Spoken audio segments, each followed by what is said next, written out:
Earth Justice, because the Earth needs a good lawyer. Don't you wish your life came with a warning app? Stop.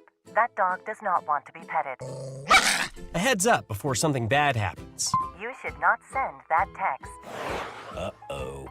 Life doesn't always give you time to change the outcome, but prediabetes does. With early diagnosis and a few healthy changes, you can reverse prediabetes and prevent or delay type 2 diabetes. To learn your risk, take the 1-minute test today at doihaveprediabetes.org. Brought to you by the Ad Council and its Prediabetes Awareness Partners. I'm attorney Brian Ritchie. Workers' comp can be tricky, but my law firm will be on top of all the complicated paperwork and sneaky deadlines so that all of your I's are dotted and T's are crossed. If you've been hurt on the job, I'm on top of it. Contact us at ritchielaw.com. WCMC-FM HD1 Holly Springs.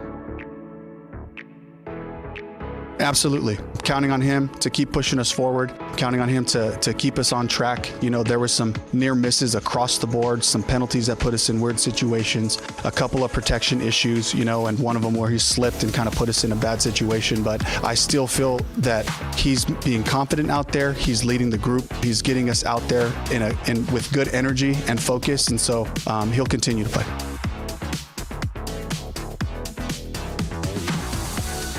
It's the Adam Gold Show. I am Adam Gold. Victoria's on the ones and twos. Oh, man.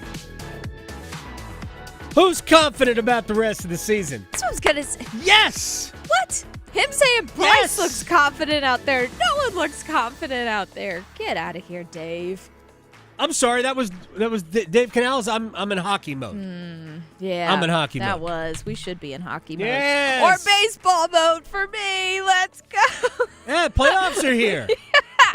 I will Yep. be unbothered by the playoffs. Well, there you go. You don't have to worry about it. Well done. Well done, Metropolitans. The Marlins are death warmed over, and you couldn't beat them on the last day of the season when the Cincinnati Reds handed you a ticket. Yeah. Please. They did. We don't want to be in the playoffs. You take it. Right. And the Mets were like, no. By all means. Please. Cincinnati, you go to the playoffs. Merry Christmas. Man. I will say. Those Mets announcers were not happy about that picture either. Well, I didn't see the picture. I didn't see any. I didn't follow the weekend games. I actually didn't even see the final score until I was at the hockey game. So, like, I'm whatever.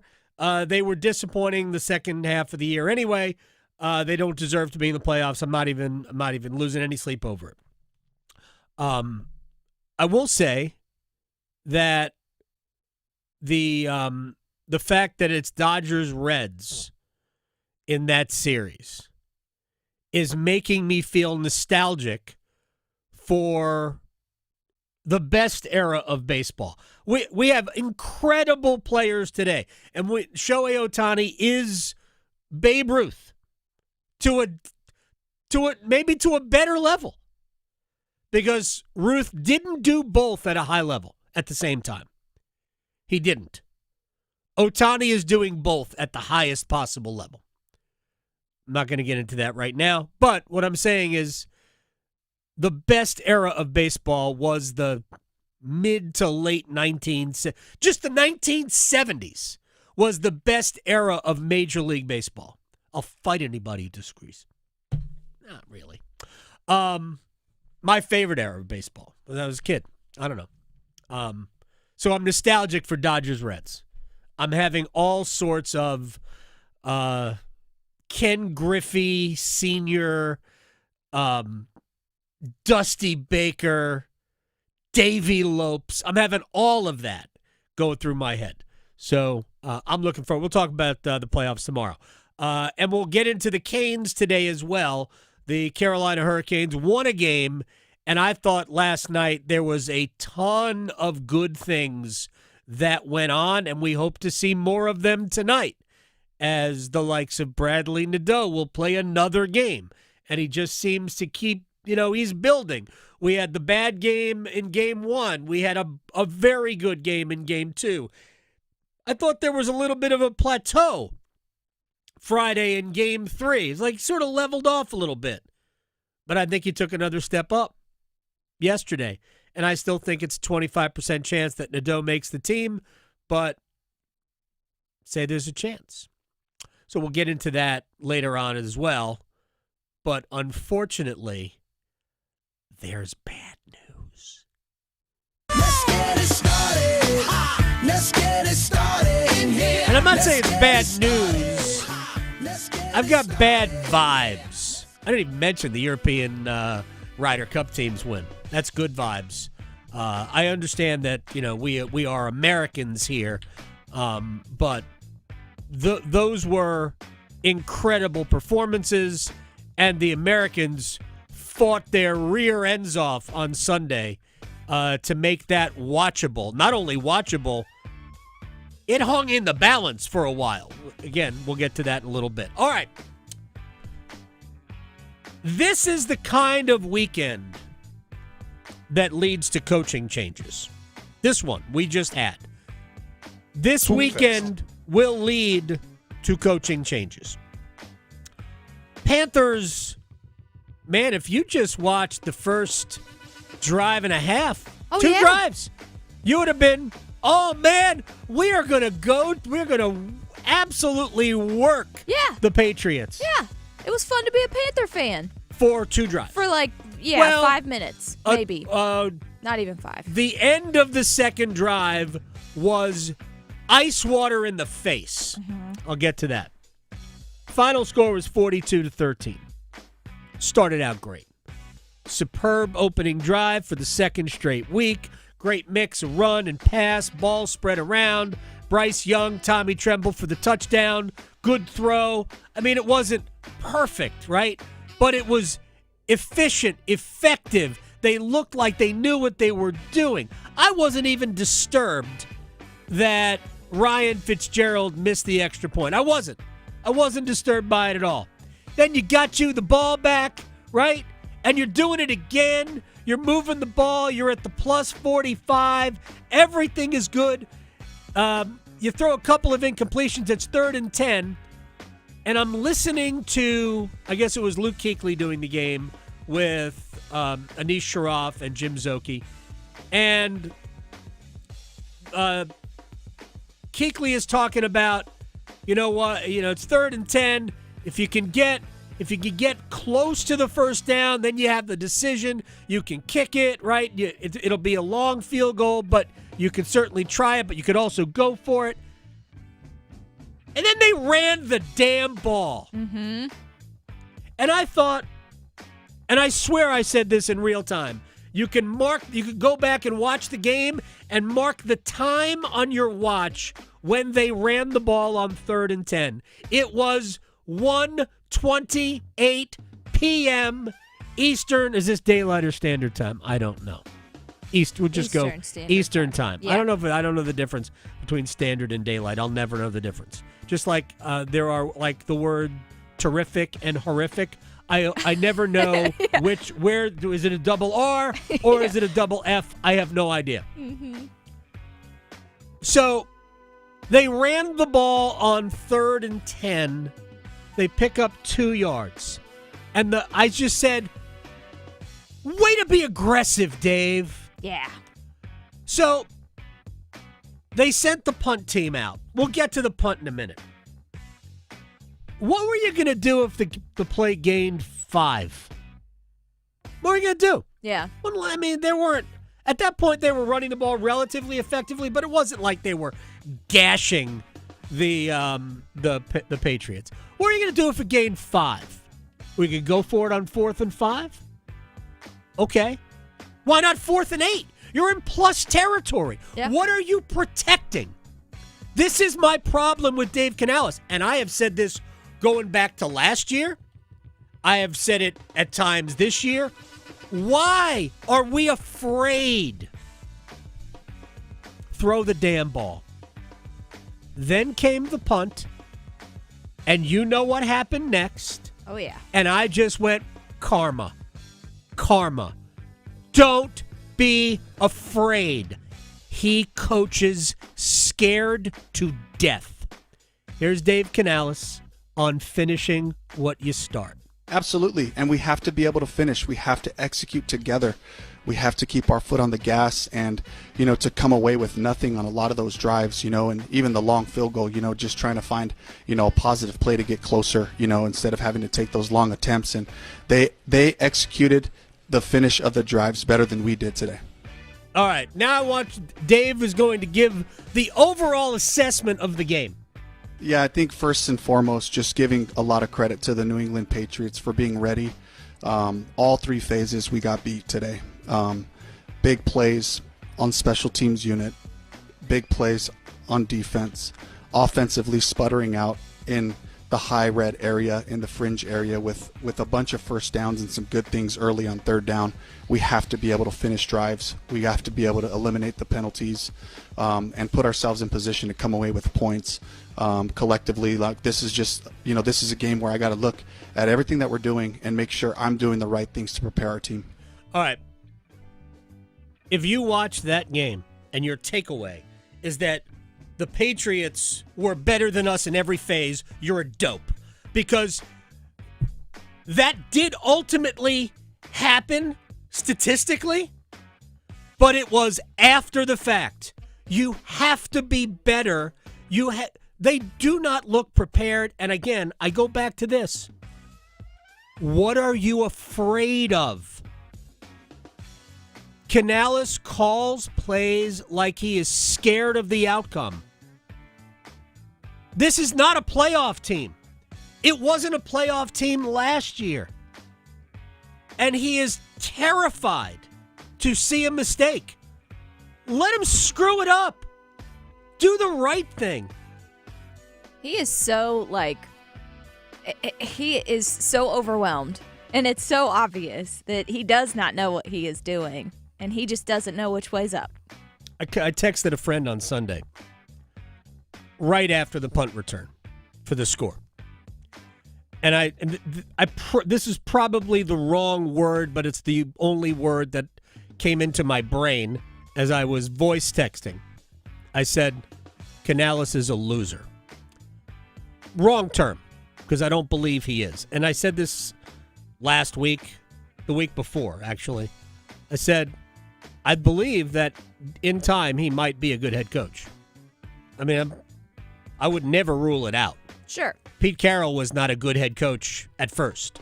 He became a great head coach. But right now, Dave Canales is not a good head coach at all. At all.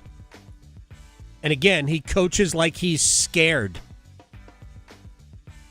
And those things rub off on your team. When you coach afraid, when you coach afraid of the outcome, when you coach afraid to make mistakes, your team understands that's the way your team is. You've heard the phrase, teams take on the personality of their coach. Do you think that's fake? It's not fake. Now, I'm not suggesting that David Tepper fire Canales during the season. I wouldn't do that. You're not going anywhere. At least not right now. I wouldn't fire him now. You want to get to the last couple of weeks of the season when you're 4-12 or whatever the record will be, after Christmas. I don't know. Whatever. And do that, but I wouldn't do it. But I will be astonished if Dave Canales is the head coach at the start of next year. Yeah, and I don't really want him to be. I think you're probably not alone. Yeah. Remember when I related the conversation when I went on with the guys in Charlotte last week? Yeah. When I was like, I didn't think they were that good, but credit to them for letting Atlanta lose the game. And I was given a little bit of stick by those guys, and I'm like, I'm sorry, I just didn't think they didn't have to be good. There's credit given for letting the other team lose the game. I give credit to Mike Vrabel today for the same thing.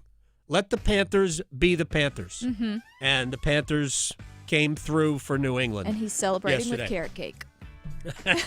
Well, we'll always be Team Vrabel for that. So, yeah, I had my doubts about him last year. I don't like his I don't like his vague coach speak. I've never liked that. But, we'll give him time to grow into being a head coach, all of that. But, nah, I'm out. All right. Speaking of, and this kind of bothers me a little bit.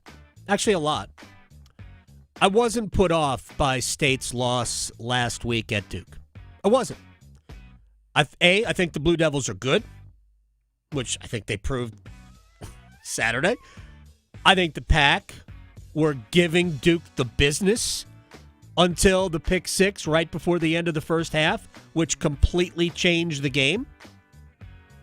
And I think in the second half, there were just so many turnovers and mistakes, which allowed Duke to take control. However, you cannot follow up that with a loss at home to team turmoil. Can't do it. Players redshirting. I'm sorry. Virginia Tech says they've opted out. Terrible. They've got an interim head coach. They allowed 34 unanswered points on their own field in the second half. Second half to Vanderbilt. Vanderbilt is good, but sorry, unacceptable. The following week, they were sunned at home by Old Dominion. This is the first time you beat your dad in a sport. And they owned the Hokies at Lane Stadium. This is a game that not only can't State lose, but it's one where you have to hammer Virginia Tech because of what happened the previous week. It was a stunning performance to me. And it brings me to this, and I hate this. 13 years is a long, long time. And I think Dave Doran has built a really good program, an underrated program, an underappreciated program by his own fans. This is what I feel, and I'm not a State fan. They've done it with class.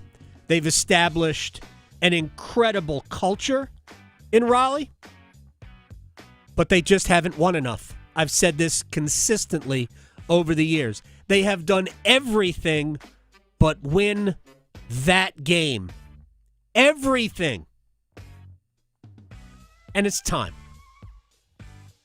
If I'm Dave Doran, when this season is over, or maybe before, I don't know, you retire. You just do. Or you move on. You find another spot that you could do the same thing you just did. But he's been doing this 13 years here. The program is really good. I would be proud of everything I did at State if I were Dave Doran. I'd be proud of how I've done it, tout all the players you stuck with and developed for the NFL. Speaking of which, I haven't done a comparison with other schools at State's level, but there are 16 active NFL players who played under Doran at NC State. There are 3 more who are starters who are on injured reserve. There are 5 more players on practice squads. 14 of the players who are in the NFL drawing a paycheck are linemen. That's pretty damn good when you consider the length of an NFL career. But I think it's time for Dave to grab his rod and reel, get on a boat, go to country shows. With his bourbon. Yeah, I mean, just, man, you have earned retirement. And again, everything but the wins, the records, 90-67 overall, whatever, 48-53 in the ACC, kind of mid. 6-24 against the top 25. Remember what we said? Everything but win that game. And worse than 6-24 against the top 25 is that there have been basically every year at least one game you can't lose. Not that you can't lose, that you shouldn't lose, different than can't, shouldn't lose, that you did. Saturday, that was the game. Yeah. You shouldn't lose that, and in many ways, you can't lose that based on what happened the week before. State always has one or two of those games every season. Every year. And it's exhausting for State's fans. 5-game bowl losing streak. The one thing that Dave has done above and beyond is beat Carolina. They have had no problems beating the Tar Heels. They've won the last 4.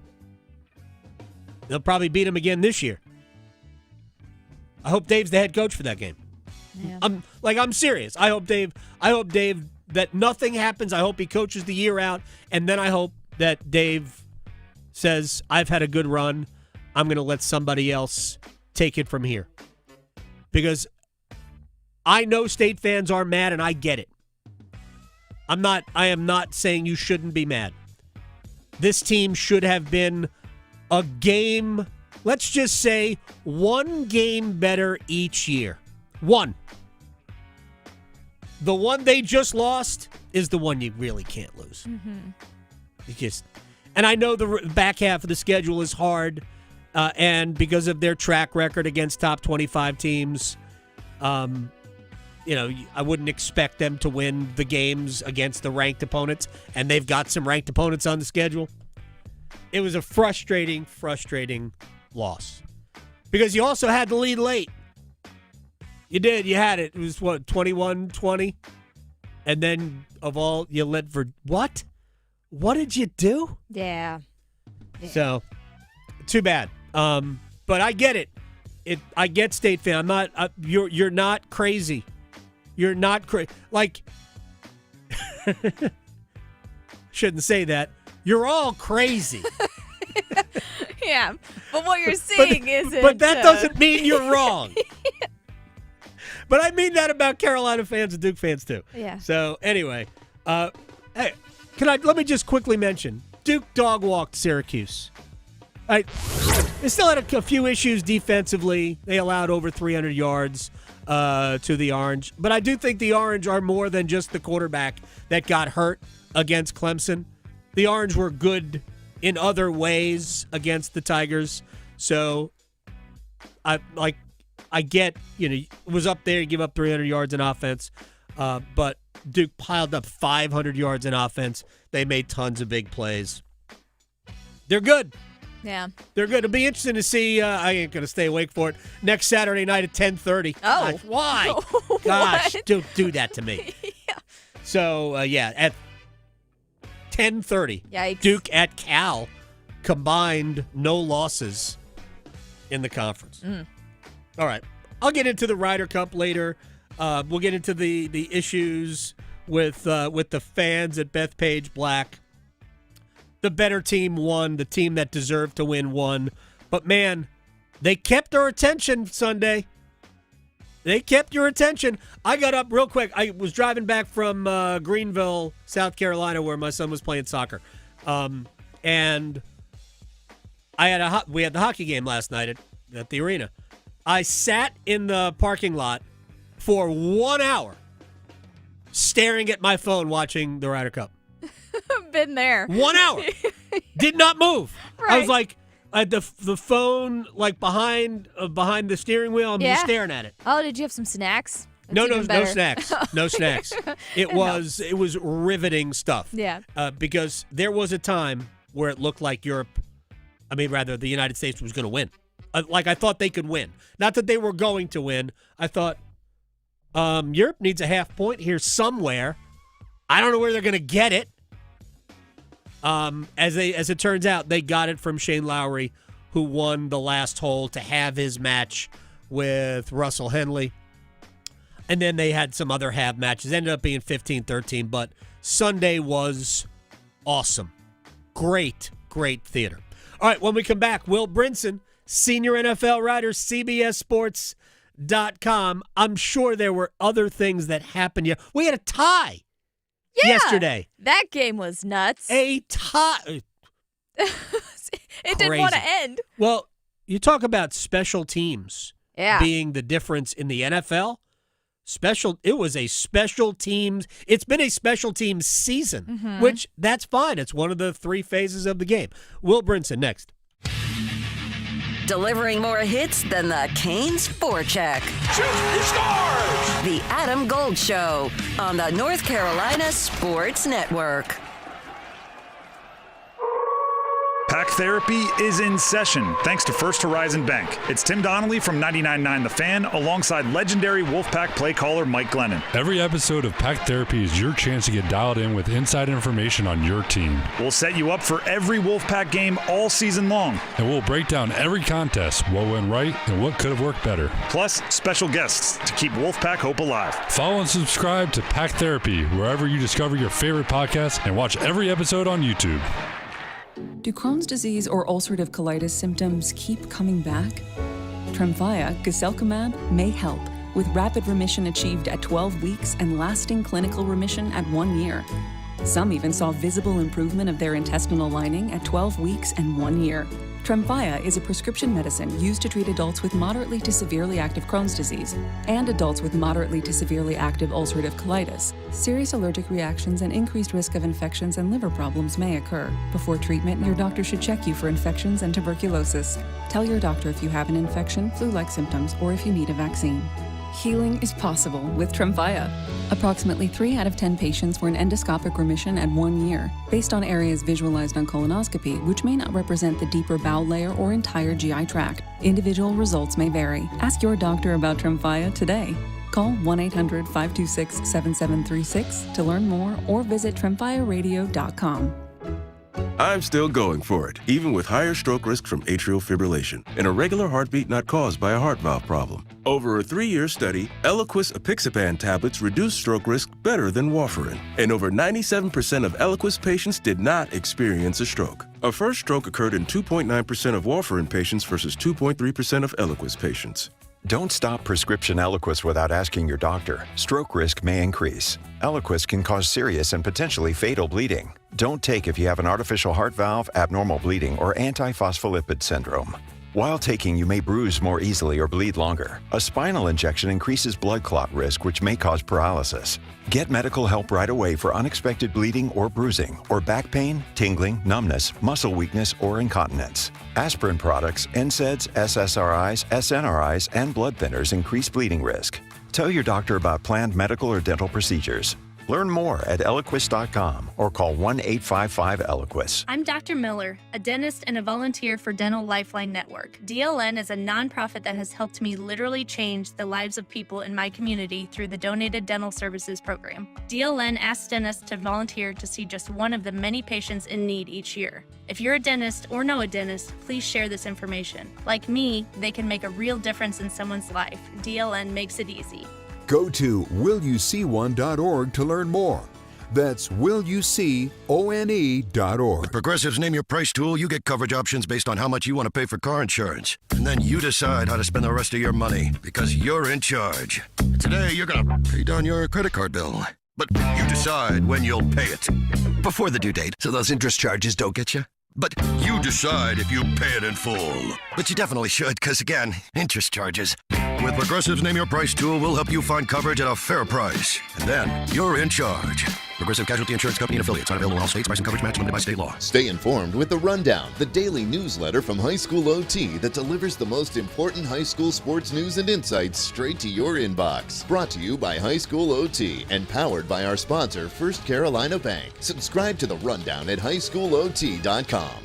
Happy anniversary, RTP. At Lenovo, we're proudly celebrating 20 years of calling the Triangle home. That's 2 decades of empowering future innovators through our local partnerships and championing smarter technology for all. And we're just getting started.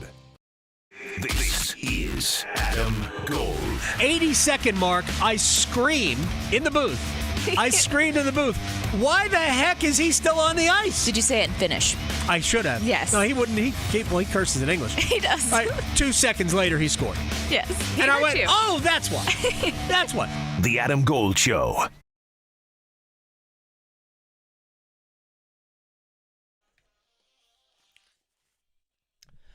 It's the Adam Gold Show. I am Adam Gold. Victoria producing the program. Will Brinson, senior NFL writer, CBSSports.com, sorts the Sunday pile, joins us every Monday at this time to sort through what we saw in the NFL. We usually spend a few minutes talking about the Carolina Panthers. So let me start with this, Will Brinson, my friend at Will Brinson on Twitter. Who do you think would make a good coach next year for the Carolina Panthers? Man, I tell you what, it was about as ugly as it gets. You go and lose. I mean, I had the Patriots minus 5.5 in our Circa Millions contest that me and a couple of buddies were doing. So felt great about it. Didn't have to sweat it. I think the problem with Carolina is the reason they kind of ended up with Canales is Dave Tepper fired everybody so fast. Right. And there's not going to be a big pool of candidates to take that job when you have a situation like they have with ownership. So I don't know. I mean, somebody will take the job. Somebody will do it. Sure. But yeah. I mean, I'm just not sure that it's a great job to take because you have the quarterback situation with Bryce. You don't know if he's going to work out. Right. Correct. There's not a ton of talent across the board. T-Mac looks like he's good, but I don't know. There's just not a lot to work with. So yeah, you know what? Real quick, let me just interject about Teterow and McMillan, who we can all tell has all the ability in the world. What was the scouting report on McMillan coming in? Catches everything, or maybe he doesn't, since there have been 5 drops in the first 4 weeks. 6? I love him. He's going to be great. But he drops too many passes right now. Yeah, I mean, I sort of thought the scouting report on him was always he has insane upside, can do things that, other guys can't, but also maybe a kind of a low floor. You might see some, you're not going to get this polished product in year one. I think that's been the case. I mean, right. The drops are bad. You really, really can't do it. I mean, you see, a second-year receiver like a Brian Thomas, doing that for right. dropping tons of balls early in the season, and just how much it affects the team, and and what a problem it is. And when you're a bad football team, you need a rookie receiver who catches everything. Correct. Well, and I don't want to put it on him because again, I think he's already their best receiver by a lot. We haven't seen Xavier Leggett. Jalen Coker is out as well with the injury, so they only had 3 receivers. They lose David Moore after one play. The only play he played, he gets hurt at the end of it. They're down to basically Renfro, who, while I like him a lot, he and Bryce have not really connected all that often. There were a couple of touchdowns, right, in the was it the win in the comeback over against Arizona. But, of course, that was all in garbage time. I understand Carolina could have, maybe should have won the game. But I'm not sold on – I don't think Dave Canales – let me rephrase it as I did before. I think he coaches scared. I think he's afraid to make mistakes. I think he's afraid about negative plays. And if you coach scared, your team will feel that. And they will play afraid to make mistakes, and that's when you're just not any good. And that's what I think the Panthers are. Yeah, the Panthers are just not very good. By the way, I mean, this is a sneaky Drake May revenge game. Did you hear him say that he was a Panthers fan until they cut Cam Newton, and he decided to quit being a Panthers fan? But that's literally when David Tepper bought the team. So holy cow! Kind of a sneaky revenge game against David Tepper for Drake May. He played pretty well. They didn't have to do a whole lot. Well, that explains it. When Drake May ran it in for a touchdown, he did the Cam. Yeah. His celebration was his Superman. Oh, my gosh, that's awesome. Yeah, but I forgot about that. Because, when Drake May said on WEEI, I think, he was like, yeah, I was a Panthers fan. Then they cut Cam. I was like, all right, I'm cutting the Panthers out of my life too. Which, pretty good timing by him, if we're being honest. Now I'm even more of a Drake May fan than I was before hearing all of that. All right, so let's move on to some other teams. Are the Lions the best team in football? Maybe. I think they're up there. I think it's the Bills, Lions, and not in any particular order. I mean, I want to say the Ravens, but they keep losing football games. Yeah. Keep losing football games, but they have consistently given up a ton of points.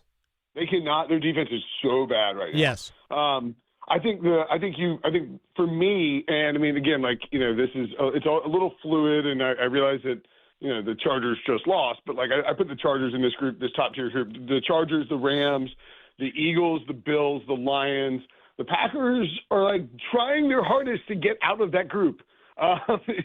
In my opinion, right. But they're right there on the fringe as well, and I don't want to call them trustworthy teams because they've all done stuff in the last couple of weeks where you're like, I don't know if I can trust you, but I think you can generally expect those teams to be at the top of the playoff standings as we head towards the middle part, the second part of the season, barring major injuries.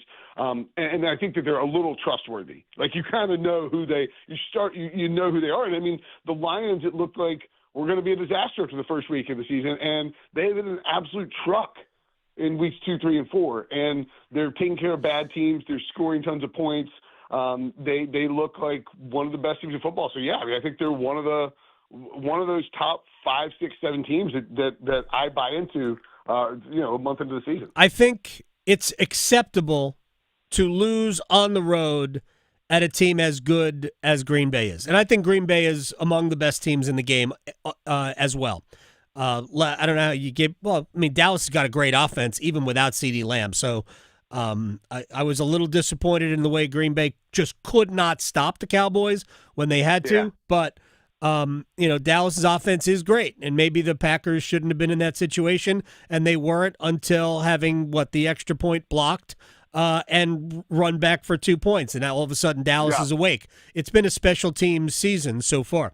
Especially blocked kicks. The Packers and the Chargers, pardon the pun, were the stinky cheese this week for me. Yeah. They were both -6.5 on the road. And we were going through trying to make our picks. I was like, I think those are going to be popular, and the lines stink, and I don't want to take them. And sure enough, I mean, because it looks like a layup. You're like, I mean, Green Bay's going to win by 7 points. It didn't look like a layup to me. I would have stayed away with both for survivor pools. You know me, I would never take a team on the road unless I had no other options. Yeah. I mean, it was so I stayed away from that. We survived with the Bills who didn't cover the 15.5, but they don't have to cover. You just have to win the game in most survivor pools. So I don't think the Lions give them a demerit because they lost against Green Bay, right? Lost against a really good defense on the road, and the offense. The offense really struggled, and I think part of the storyline coming out of week 1 was, that confirmed our preconceived bias / notion that the Lions, without Ben Johnson, were going to struggle on offense. We're not going to be as good. They lose Aaron Glenn. They're going to be not going to be as good on defense. Like week 1 confirmed a lot of people's biases, and the Lions have completely flipped that on its head in the past 3 weeks. And I think you can make the case that they're just as good as they were last year, albeit with maybe a few less, bells and whistles on that offensive train. I probably shouldn't overlook the Philadelphia Eagles, Will Brinson, since they did have a 31-13 lead before, in some ways, just kind of hanging on against the Buccaneers. But they do what is necessary to win. Mm-hmm. They should have lost the previous week, but that's fine. That's why I joked that they reminded me of last year's Chiefs, who should have absorbed a couple more losses along the way, but because they're the Chiefs, and the Patriots would win games that they probably didn't deserve to win when they were in their heyday, and maybe the Eagles will get the benefit of the doubt. But I mean, to win in Tampa against a good team the way they did is impressive stuff. Let me ask you though about, because we already mentioned the Ravens. The Chiefs get Xavier Worthy back, and is it as simple as As long as Mahomes has a weapon, then they're dangerous. Yeah, I think it might be because that defense for Kansas City is really good. Yes. Like the defense Agreed. the defense has played well all season long. It's just been the offense, which is, I think, what makes the Chiefs so confounding, right? Because we've seen a really since he had his first start in week 17, I guess, of his rookie season.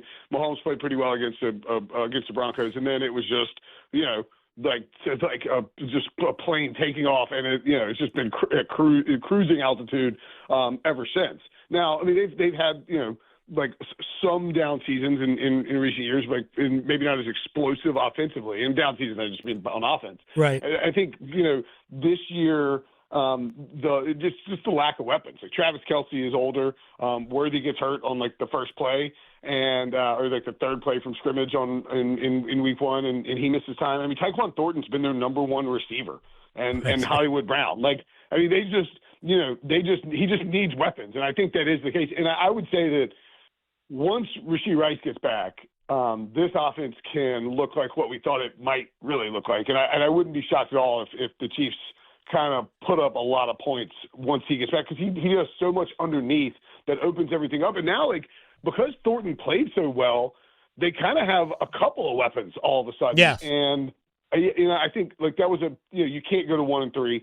I guess the Ravens, somebody had to, but the Chiefs winning that game was even more important, I think, for them than the Ravens, just because that division with the Chargers, Broncos play tonight. They've been a little mixed bag, but look like a contending team. And then the Raiders are at least kind of a problem. Whereas in the AFC North, no Joe Burrow. The Steelers are this very weird kind of ugly. I don't think they're that good. I don't think they're that good either. I want the Steelers to be good. I like the Steelers, right? But I don't think they're that good. But if Lamar Jackson is going to miss any significant time, they pulled him from the game with a hamstring strain. We don't know the extent of that. If he can't go this weekend, or if that hamstring is something that keeps him out a couple of weeks, man, this is the time for the Steelers to really put their foot down on the division. So the current divisional standings, I just looked at the odds, which I think it's kind of amusing. The Ravens are 1-3, right? Yes. They're tied with Cleveland in the basement. Pittsburgh is 3-1. What do you think? Who do you think is the favorite to win the division? The Ravens. Do you know what the number is? They have to still be minus money, probably minus 200. Minus 200 is the exact number. Yeah. That is insane. They're 1-3, and Lamar Jackson might be hurt, and they're still minus 200 to win the division. That's how ugly it is in the AFC North this year. That's been a division in years past where we're like, man, that's four really good teams. I mean, it might sneakily, if Lamar misses time and Burrow's out, and you have this kind of just ugly Steelers team, and then the Browns are just bad. Yeah. I mean, you could see Baltimore win that division with 9 wins. Yeah, I think the Steelers. I think the Steelers are going to win a couple of games that they couldn't win a year ago with Fields and Wilson, and Rodgers will get them to, I think, minimum 10, maybe 11 wins, because they'll to be honest, they should have lost to the Jets. Yeah. Should have lost to the Jets. Rodgers made plays down the stretch. He wasn't awesome, but he only has to be awesome enough. And I think that we've already seen it, where he's good enough. He makes plays at ends of games that he wasn't making earlier in games because he has that muscle memory. And he doesn't have to be great all the time because the defense usually is. That's why I don't think they're great, and I don't think they'll necessarily win a playoff game. But right now, Baltimore is 2 games behind them.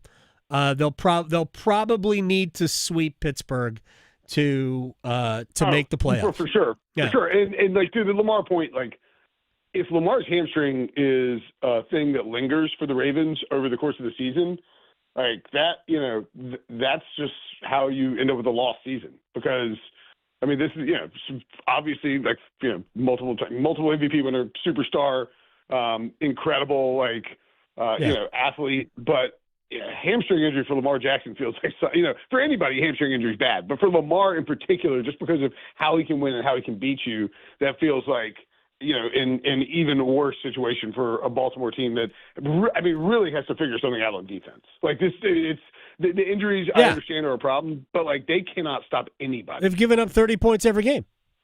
Yeah, it's unbelievable. I grew up.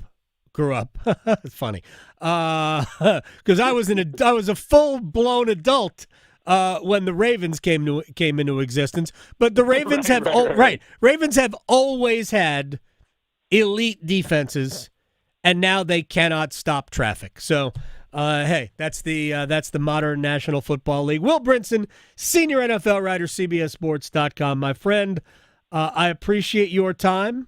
We will chat again in a week. All right, buddy. Talk to you next week. You got it, man.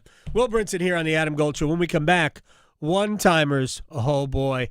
I can only imagine. You can go to YouTube, search Adam Gold Show or 99.9 The Fan. You'll find us. Also, get the 99.9 The Fan app. Yes, that's our home base right here in Raleigh. 99.9 The Fan. Get the 99.9 The Fan app. You can stream the show. You can watch us on YouTube. Heck, especially for the preseason, when the Hurricanes are not on television, you can listen to the games right on your phone. So you can, make dinner, have the game on. Today's game is at 6 o'clock against the Panthers. It's too early, probably, for a lot of you to be home staring at your laptop. But you can have the game on, and the pregame show starts at 5:30 if you have the app. I'm just showing you my phone. But I have the app. Yeah. You should get it, too. Yeah. All right, we'll come back with one-timers next. Because your fantasy football team needs all the help it can get, the Adam Gold Show on the North Carolina Sports Network. Adam Gold here from my friends at FanDuel, America's #1 sportsbook and your home for all of your favorite NFL bets, yards, touchdowns. With FanDuel, any play can be the play of the game. We've got the Jets and Dolphins and Bengals and Broncos tonight, a Monday night doubleheader, and FanDuel is giving all customers a 50% profit boost token, or you can get two 30% profit boost tokens. You choose. Amazing. America. FanDuel. FanDuel.com/AGS. That's FanDuel.com/AGS. 150% or 230% profit boost tokens for you. 21 and over and present in North Carolina. Opt-in required. Bonuses issued as non-withdrawable profit boost tokens. Restrictions apply, including any token expiration and maximum wager amount. See terms at sportsbook.fanduel.com. Gambling problem? Call 877-718-5543 or visit morethanagame.nc.gov. You've only got so many weekends. Spend one doing something nobody saw coming. Is it a party, a festival, a race? It's all of that, and all at once. Concerts, tailgating, unbelievable action, 100 reasons to say this is actually awesome. It's fast, it's wild, it's the cutoff race in NASCAR's playoffs, the Wild Card Weekend. The Bank of America Roval 400. This weekend. Get tickets at charlottemotorspeedway.com. The Medicare open enrollment period runs through December 7th. This is your annual opportunity to review your Medicare health plan or Medicare prescription drug plan and make sure you're getting the best coverage to meet your needs for the next year. Be sure to review your Medicare, your handbook, and the annual notice of change from your current plan. Visit ncshiip.com or call toll-free at 855-408-1212. SHIP provides free, unbiased help in all 100 counties. You don't need a 4-year degree to have a rewarding career that makes a difference in people's lives every day. As a public power line worker, you'll build and maintain a locally owned and operated electric system to keep the lights on in your community. 4 months in a community college program provides the training you need to begin your career as an apprentice line worker in public power. And being a local government employee in North Carolina comes with excellent benefits. To learn more about line worker and other public power careers, visit electricities.com. Whether it's helping you work, save, or steer clear from fraud, AARP North Carolina is making sure your money, health, and happiness live as long as you do. Each week, AARP Without Limits meets people and explores topics to help improve how we live and age in North Carolina. You can also learn more about getting the most out of life by listening to AARP Without Limits wherever you listen to your podcasts.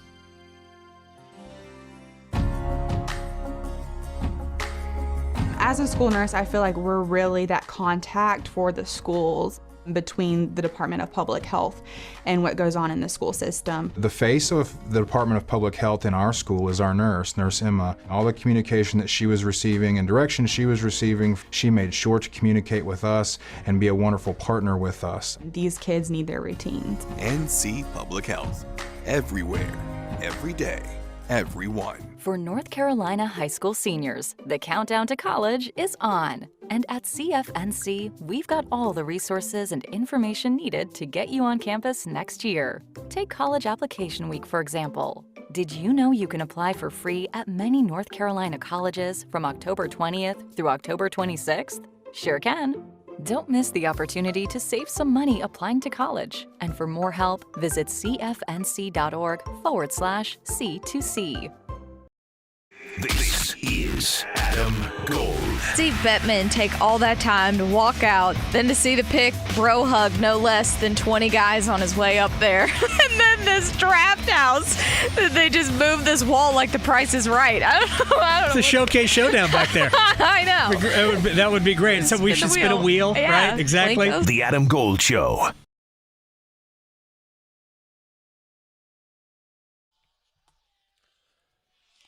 It's the Adam Gold Show. I am Adam Gold. Mike Felder is going to join us next hour to talk college football. It was not a good weekend for the ACC. I mean, it wasn't a complete disaster, but it was close. Florida State losing to Virginia. Again, I actually think Virginia's fairly good, at least offensively. But Florida State can't lose that game. Sorry. No offense to you, Virginia. You're certainly credible, but Florida State can't lose that game.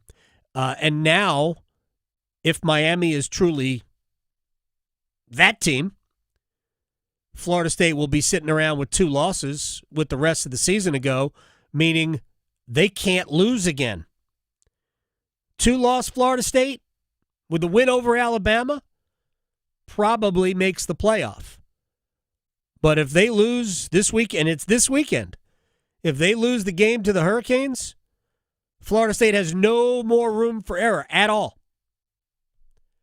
So, oh man, it's fun. Georgia Tech tried to lose to Wake Forest. Yeah. Fortunately, they did not succeed. Yeah. But they tried. Yeah. All right, one-timers. Okay, so like we've talked about before, you can leave them on the YouTube stream, or you can do like this next person who added me on Twitter, tweeted at me. I don't know whatever the technical term is, but this is really funny because I honestly, genuinely said this exact same thing. So they think NFL games that end in a tie after OT should have a tiebreaker similar to penalty kicks in soccer and penalty shots in hockey. Each team gets 5 field goal attempts starting at 25-yard line, moving back 5 yards each kick.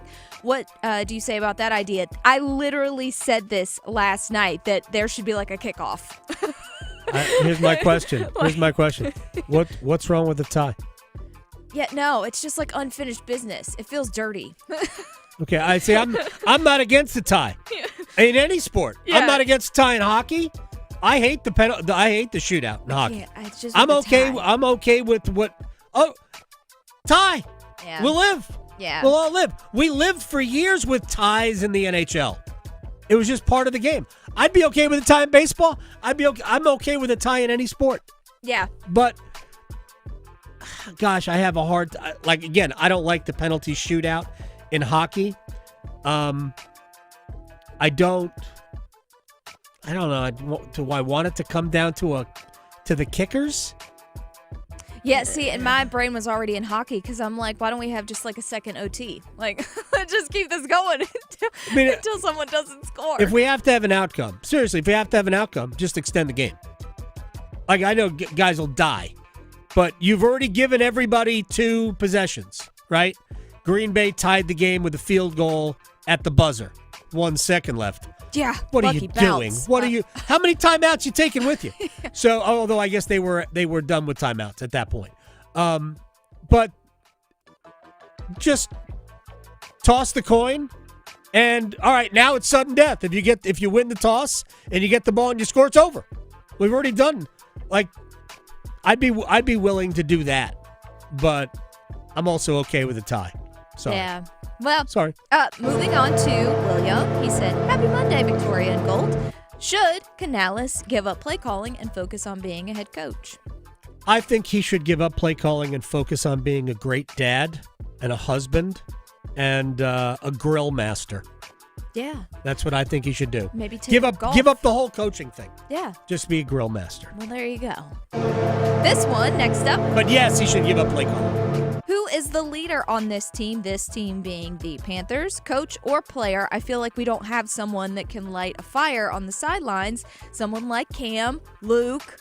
Yep, I agree. Yeah, that would be my biggest criticism of Bryce Young, is that he's still a little meek, if that's the word. Baker's not big, right? Baker Mayfield ain't big. Baker Mayfield is a great, leader. Oh, yeah. I don't see that yet in Bryce. Yeah. No, I don't either. Sorry. So I still think Bryce is a good quarterback, but what Will said earlier is that we are not sure. And that is the problem, is that we're not sure. I still think the bigger problem is coaching, but right now there's a lot of work to do. His Zamboni is bigger than yours. The Adam Gold Show on the North Carolina Sports Network.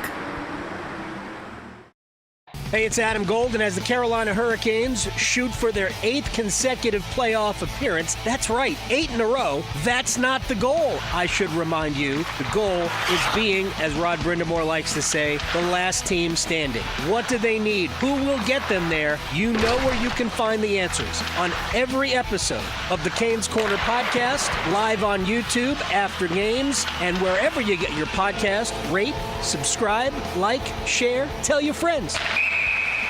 Hey, it's Brian from McDonald's. And if you're like me, you're a don't talk to me until I get my cup of coffee person. Sarah knows that very well. That's why I treat myself to McDonald's. And right now, you can grab any sized iced coffee for just $1. Maybe you need something extra. Go for a hot or iced mocha, latte, or macchiato for $2. And if you're really feeling fancy, for $3, you can get a caramel or mocha frappe. Easy as 1, 2, 3. $1, $2, $3. Any size, every morning, during breakfast hours only. Price and participation may vary, cannot be combined with any other offer or combo meal. Are you trapped in a high-rate mortgage, watching your hard-earned money vanish every month? Stop. Right now at Loan Pronto, they are delivering the lowest mortgage rates in 3 years. Hey, it's Dennis Cox. Loan Pronto's rate reduction home loan program is a streamlined, low-cost way to slash your house payments by hundreds of dollars a month. Lock in a fixed rate as low as 4.99% APR and close in as little as 2 weeks. No appraisal needed in most cases. And here's the kicker. You can skip your next 2 house payments entirely. Don't wait. Rates this low won't last. Call Loan Pronto now for your free, no-obligation quote. Loan Pronto is amazing. Imagine lower payments, more money in your pocket, and a fresh start with a better mortgage. Call 919-381-1760 or visit loanpronto.com to lock in your new low rate and skip those next 2 payments. Don't let the high rates hold you back. Call 919-381-1760 or go to loanpronto.com right now. Equal housing lender, NMLS 1661781, subject to lender approval, NMLSconsumeraccess.org. Don't miss Bailey's Fall Antique and Vintage Jewelry Show October 7th through 11th. Search through hundreds of vintage necklaces, rings, bracelets, earrings, and more to discover your unique jewelry treasure. Visit Bailey's Fine Jewelry on October 7th in Rocky Mount, October 8th in Greenville, October 9th in Cary, or October 10th and 11th in Raleigh's Village District to find your perfect piece of jewelry history. Visit BaileyBox.com for details. Is your whole home operating at peak performance? With Newcomb & Company, your independent trained dealer, proudly serving our community for over 70 years. As a Comfort Contract customer, you'll get priority service and a 15% discount on all HVAC and plumbing service calls and repairs, including repairs and replacements for faucets, toilets, piping, garbage disposals, water heaters, drain cleaning, and more. Call 919-862-3000 or visit newcombandcompany.com. Newcomb & Company, your comfort is our business. If you see a student being bullied, be supportive. Ask if they're okay and invite them to join you. You'll be an ally and you can make a friend. Friendship! Visit StopBullyingSpeakUp.com and join Cartoon Network to redraw your world without bullying. Actual price will depend on product and subscription plan. Featured products are compounded drug products, which the FDA does not approve or verify for safety, effectiveness, or quality. Prescription products require an online consultation with a healthcare provider who will determine if appropriate. See website for details, restrictions, and important safety information. Want a boost in and out of the bedroom? Hims has you covered. Introducing a new 2-in-1 approach to level up your game. Tadalafil for better bedroom performance and zinc for testosterone support. Turn things all the way up and find affordable treatment options at up to 95% less than brand names at hims.com/joy. That's hims.com/joy. I'm attorney Brian Ritchie. Getting hurt in a car wreck comes with all kinds of stress and frustration. But when you call me, I'll be on top of all of it. So all you need to worry about is getting better. If you've been injured in a car wreck, I'm on top of it. Contact us at ritchielaw.com. Broadcasting live from the Lenovo Studios. WCMC HD1 Holly Springs. 99.9 The Fan. The Triangle Sports Leader. The handoff for Shepard, stretching to the right, through the hole. Shepard's loose. Goodbye. 20-15. House call. Touchdown. Nate Shepard with a burst and his first rushing score of the year. 49 yards, and it's 9-3. Mensa from the shotgun is ready. Here's the snap. He will throw. They bring pressure. He's got time, though. Lofts it. End zone for Parquet. Got it again. Touchdown. His second of the ball game. A little shoulder shake, and it's 23-3.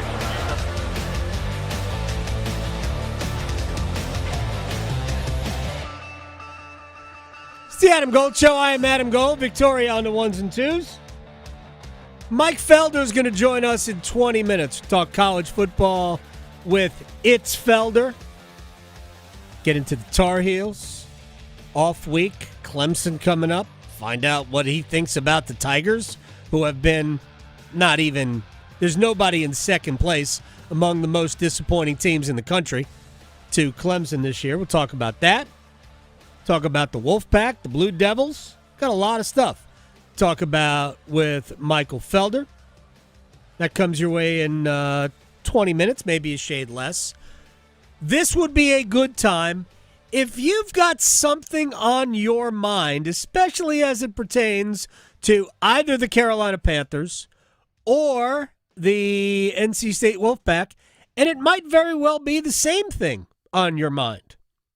It may be, yeah, I believe 13, or in the other case, 2 years are enough. If you want to speak your mind, vent your spleen, feel free. We have a bunch of questions left over. We're going to do a little bit of a mailbag segment here. And by the way, this is the Adam Gold Show. We're available on YouTube. YouTube, and then you search Adam Gold Show, and here we are. I'm Adam. That's Victoria. Shouts to all of you who had a trying weekend. Yeah. And now it's raining. I know. I feel for I even said in our YouTube stream, I'm like, I feel for other Panther fans today. The weather's matching our mood. Yeah, Big time. It's bad. It's bad. So let me just very quickly, the phone numbers, if you want to call and vent, that's fine. 919-860-5326, 919-860-5FAN. Although the number is probably a lot easier, so, looking like, where's the F? Like, we know where the F is. Said F plenty of times this weekend. We'll talk. Well, I'm sure you did. We'll talk about the Ryder Cup later, because there were a lot of Fs shouted at the Ryder Cup. So if you want to talk about State or the Carolina Panthers, fine. 919-860-5326. We are going to go to Mailbag. Very quickly, in a nutshell, I'll give you 2 seconds basically on both situations. My opinion of the Panthers is obviously they're not good. The roster's not great. They're banged up on the offensive line, banged up at wide receiver. But the problem is the head coach. Dave Canales will not get them to the best they can be now. And I don't even know how good that is, but he will not put them in position to win because he coaches the game scared. He's afraid to make mistakes. There is such a lack of aggression in how they approach the offense. That's supposed to be his thing. That's my opinion on Dave. I didn't really dig him last year, but at the end of the year, it looked like he was sort of coming around, and nope, we're the same. And then he played those shenanigans in the preseason with, they didn't deserve another series. Like, it ain't about you, dude. It's about the team getting better. And he really made it about him. As for Dave Doran and NC State, I can't say enough how good the program is. I've been saying this for years. Every single thing you would want your football program to be in the college arena, NC State is, except for one thing. They do not win enough. And ultimately, you're judged by the wins and losses. Every single thing you would want your program to be is there. It's a classy program. They do it right. What was the last time we had state players getting in trouble? I mean, it just does. It's got a great culture. Everybody talks about it. But they just don't win enough. The loss to Duke, that's fine. I got no problem with that. But you can't follow up that loss by... Heck, you can't even play a close game with Virginia Tech, and you lost it. That should have been a 20-point Wolfpack win. Easy. Take advantage of a team that has no clue what's going on with an interim coach and guys who have opted out, according to Virginia Tech. Not redshirted. But you lost the game.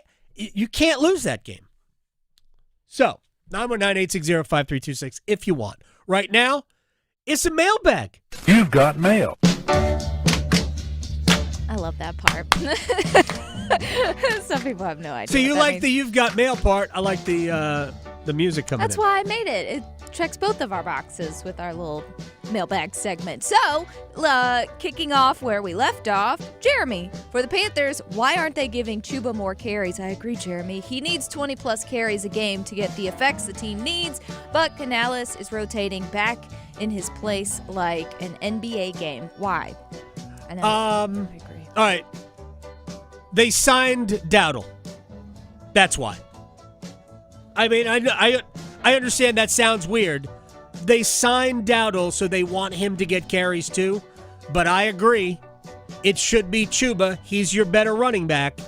They should be using him more.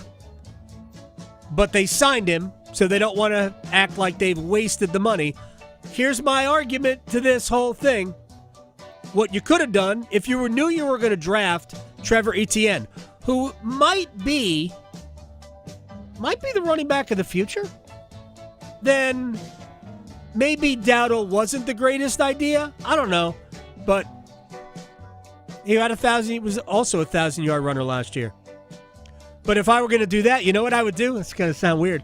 I'd just run the ball a lot. What? Which they don't do. That's all right, moving on. Supposed to do. So, next up, what's one thing that Canales does well? Try not to hurt your brain with this one. Oh, I mean, he wakes up. Yeah. He's alarmingly handsome. He's probably got a great vision board. Oh, I mean, he must, like, when he goes to the mirror to shave, which I guess because he's got the beard, right? Right. Right. I mean, he must just alarm himself at how handsome he is. Yeah. Who There you go. knows? Next question. Let's see here. He also doesn't answer questions well. Oh, he talks in circles very well. He takes that from Bill Belichick, I think. Who knows? But is Puka Nacua one of the best fifth-round picks in NFL history, and where does he rank this year amongst receivers? He might be first among receivers. I know. In terms of production. He's the only thing keeping me alive in my fantasy league. He's got the greatest name in the NFL by a million miles. Puka Nacua. It's like the Lion King. I'm trying to remember other fifth-round picks, but he's probably not the greatest fifth-round pick in the NFL, in like NFL history. But like who? I'm trying to think who did it. Might have been Bill Barnwell for ESPN. They did the greatest pick at every number in the. No, that was an NHL thing. My fault. I mixed my sports up. I'm in hockey mode. Nakua's awesome. Yeah, fifth-round pick is incredible. Yeah. And this is just a follow-up from the same person. Who should NC State target as head coach once Doran is gone after this season? Nick Saban. Yeah. I'm not kidding. Mm-hmm. Give him the bag. If Nick Saban wants to coach, and I'm not saying he'd come to State. It doesn't matter. I said this about Virginia Tech. Right now, the best college football coach ever is not coaching. And I'd ask if he wants to coach. And I would say, we've got $20 million for you if you were willing to coach. And I think that would be money well spent. If that's what you're into. Yeah. So. Okay, this one from Jonathan. So, who is getting fired first in Carolina? And I'm assuming this is Panthers. Involving, well, probably pro and I would say college football, maybe. Nah, Bill's not going anywhere. I realize that people think differently than I do about this. I think he's here for when I say long haul, I think he's going to give this 3 years. Now, will the administration go into year 3? I don't know. It all depends on what year 2 is. I think the answer is Ejiro Evero. And then it would be maybe the special teams coordinator goes after this week's debacle. But I think Evero would be the first. And even though they still don't have great personnel, and Canales would be after that. Yeah. Well, this one, are we stuck in another painful season? Because who do we have that can be an interim DC, OC, or head coach, or even backup quarterback? Great question. Look, one. We're stuck. It's rare, okay? It's rare that you have an interim head coach who would even warrant really giving the job to. I say rare because, when has it happened recently to the Panthers? About that, I miss him every single time we play. Look, I get why Steve Wilkes didn't get the job. You know, everybody's always looking for the shiniest object. Sometimes solid and cares about the position matters a lot. But I get it.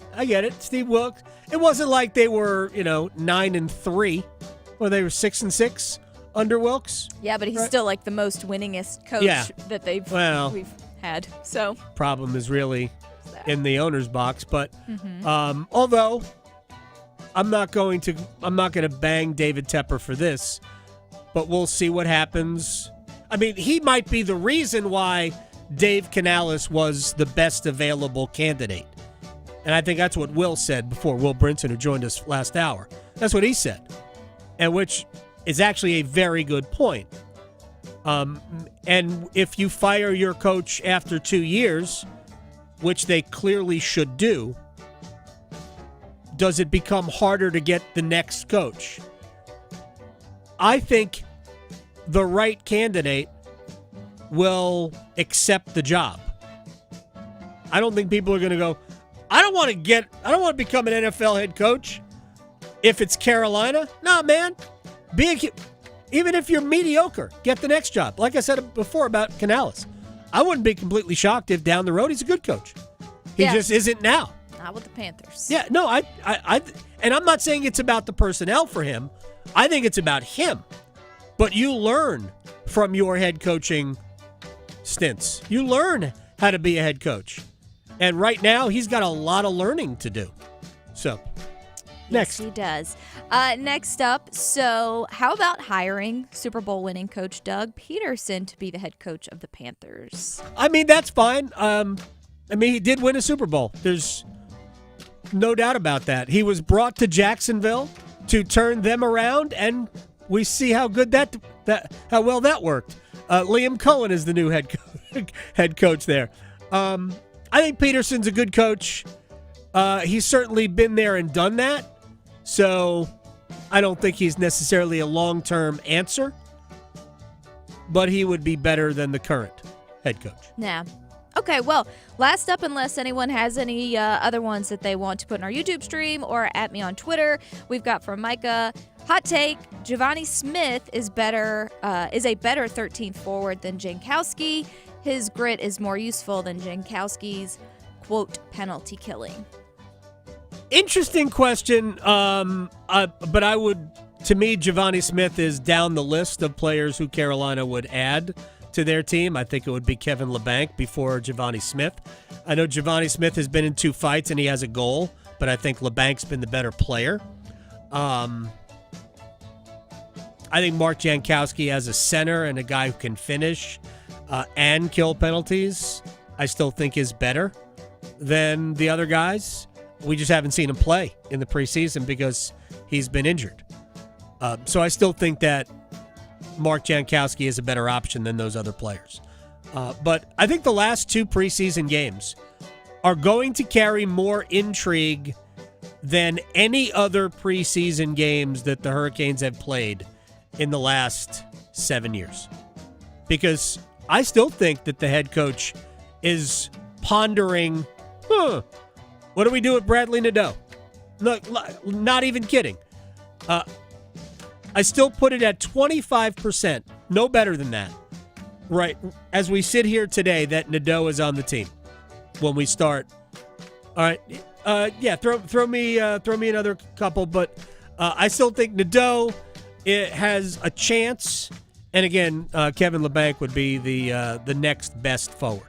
Okay, so a couple hot off the press. Do you think Bryce Young is done after this year? After this year? No. But I think we're going to find... This year will determine what the Panthers do in terms of a contract. So, I guess that's the quickest answer. Yeah, and let's see. This one, if Nadeau can crack the roster, who is the odd man out? Yeah, there's decisions, right? Because you would have, like, Carrier and... You're choosing between Carrier and Eric Robinson. I like Robinson. I love Carrier, but I like Robinson better. And then Jankowski and Kokoniemi. But then we're assuming that Logan Stankoven stays at center, and I think right now he will. And I put Kokoniemi in the lineup, so you would have, let's say, Carrier and Jankowski as extra forwards. And Carolina will carry extra forwards this year, no doubt about it, and 1 extra defenseman. They'll carry the full complement of 23 players on the roster, which they have never done, ever, except during the pandemic years. So that, to me, would be if you're going to have Carrier, Jankowski, and Mike Riley as healthy extras, your roster must be pretty good. So that's what I think. All right, we ready for Mike Felder on the other side? Let's do it. Oh, man. He knows more about football than any human I know. Mike Felder joins us next. Because your fantasy football team needs all the help it can get, the Adam Gold Show on the North Carolina Sports Network. Listen every afternoon for The Drive with Tim Donnelly. Finally, the Panthers had somebody give the game to them rather than vice versa. All the Panthers had to do was let the Falcons keep making mistakes. Let Michael Penix keep making mistakes, and the Panthers were wise enough to get out of Atlanta's way and let them give the game to Carolina 30-0. Hopefully it builds confidence. The Drive with Tim Donnelly, 3 to 6 on 99.9 The Fan. Adam Gold here from my friends at FanDuel, America's #1 sports book. Monday Night Football. That's how Frank Gifford used to say it. Monday, not Monday, Monday. So anything you want tonight. We have a doubleheader. Jets and Dolphins, Bengals and Broncos, and FanDuel is giving all customers either a 50% profit boost or 2 30% profit boosts. So you decide what you want. It's America. FanDuel is the greatest sports wagering app on planet Earth. Take advantage of it. FanDuel.com/AdamGold. FanDuel.com/AdamGold. FanDuel, the official sports betting partner of the NFL. 21 and over and present in North Carolina. Opt-in required. Bonuses issued as non-withdrawable profit boost tokens. Restrictions apply, including any token expiration and maximum wager amount. See terms at sportsbook.fanduel.com. Gambling problem? Call 877-718-5543 or visit morethanagame.nc.com. You're still glowing, flirting, grooving. You still got it. But your immune system weakens as you age, making it harder to fight flu, pneumococcal pneumonia, RSV, and COVID-19. Vaccines are a key part of any health routine and help strengthen your immune response. Ask your doctor or pharmacist which vaccines you need. Schedule in minutes at vaxassist.com. Sponsored by Pfizer. Tired of hearing scary radio ads about the IRS? Tax Relief Advocates is different. TRA is here to tell you that if you owe money to the IRS, whether it's $5,000 or $500,000, we have a solution. TRA can eliminate or reduce what you owe to the IRS with zero risk to you. We have over 1,000 5-star reviews on Google and an A+ with a BBB. End your tax nightmare today by visiting TRA.com or call 800-583-6681. That's 800-583-6681. Lowe's knows you've got a job to do, and we help get it done. With the MyLowe's Pro Rewards program, eligible members save more with volume discounts on qualifying orders through a quote of $2,000 or more. Join for free today. Lowe's, we help, you save. Offer can't be combined with any other discount, contract, and/or special pricing. Exclusions, more terms, and restrictions apply. Details at lowes.com/terms. Subject to change. Would you know what to do in a poison emergency? Would you know whom to call? Well, the answer is Poison Help. 1-800-222-1222. Poison Help is a 24/7 government hotline staffed by poison experts. It's free to call and available in over 100 languages. Every second counts in a poison emergency. Don't waste it wondering who to call. Save Poison Help in your phone today. 1-800-222-1222. With the new IHOP value menu, $6 is all it takes to go to your happy plates, where stacks of pancakes with bacon and eggs are just $6 every day. French toast, sausage, and eggs are, you guessed it, $6. And fluffy omelets come with a side of pancakes and only cost $6. Go to your happy plates every day at IHOP. $7 in some locations. Available every day for a limited time at participating restaurants in the U.S. Hours may vary. No substitutions. Not valid with other discounts or promotions. Prices may vary. What is dedication? I think a parent's job is to protect our children, but also prepare them so they become good, kind human beings. That's dedication. Find out more at fatherhood.gov. One Adam Gold. One Adam Gold. Is he married to a person or just himself? Because I feel like that's very Aaron Rodgers-y of him to have the twist in there. It's a very good question. So, I don't know. We still don't know if it's a person. Would he get down on one knee to ask himself over an ayahuasca? Yes. The Adam Gold Show.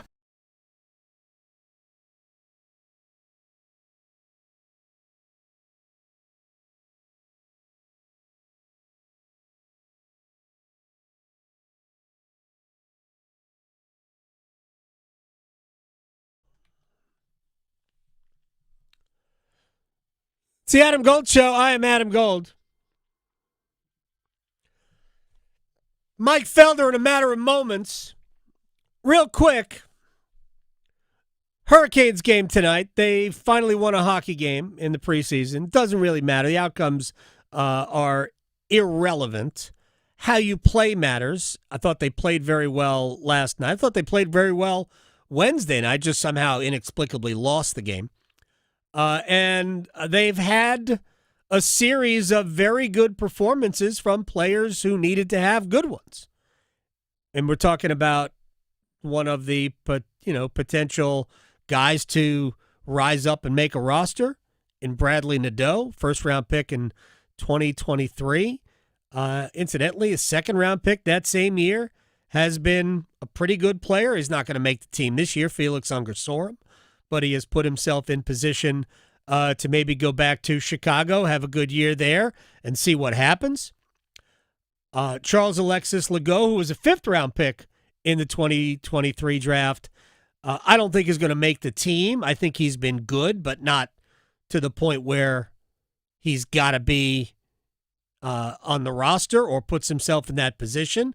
You don't know about injuries, but I actually think that Dominic Fensori, who's undersized but is legitimately noticeable all the time, I think if any of the defensemen were going to make the team or become noticeable enough that they become part of the mix, it would be him. But Carolina's got so many lefty defensemen, I just don't see that happening.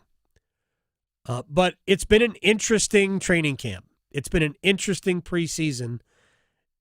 The fifth game is tonight, this afternoon almost.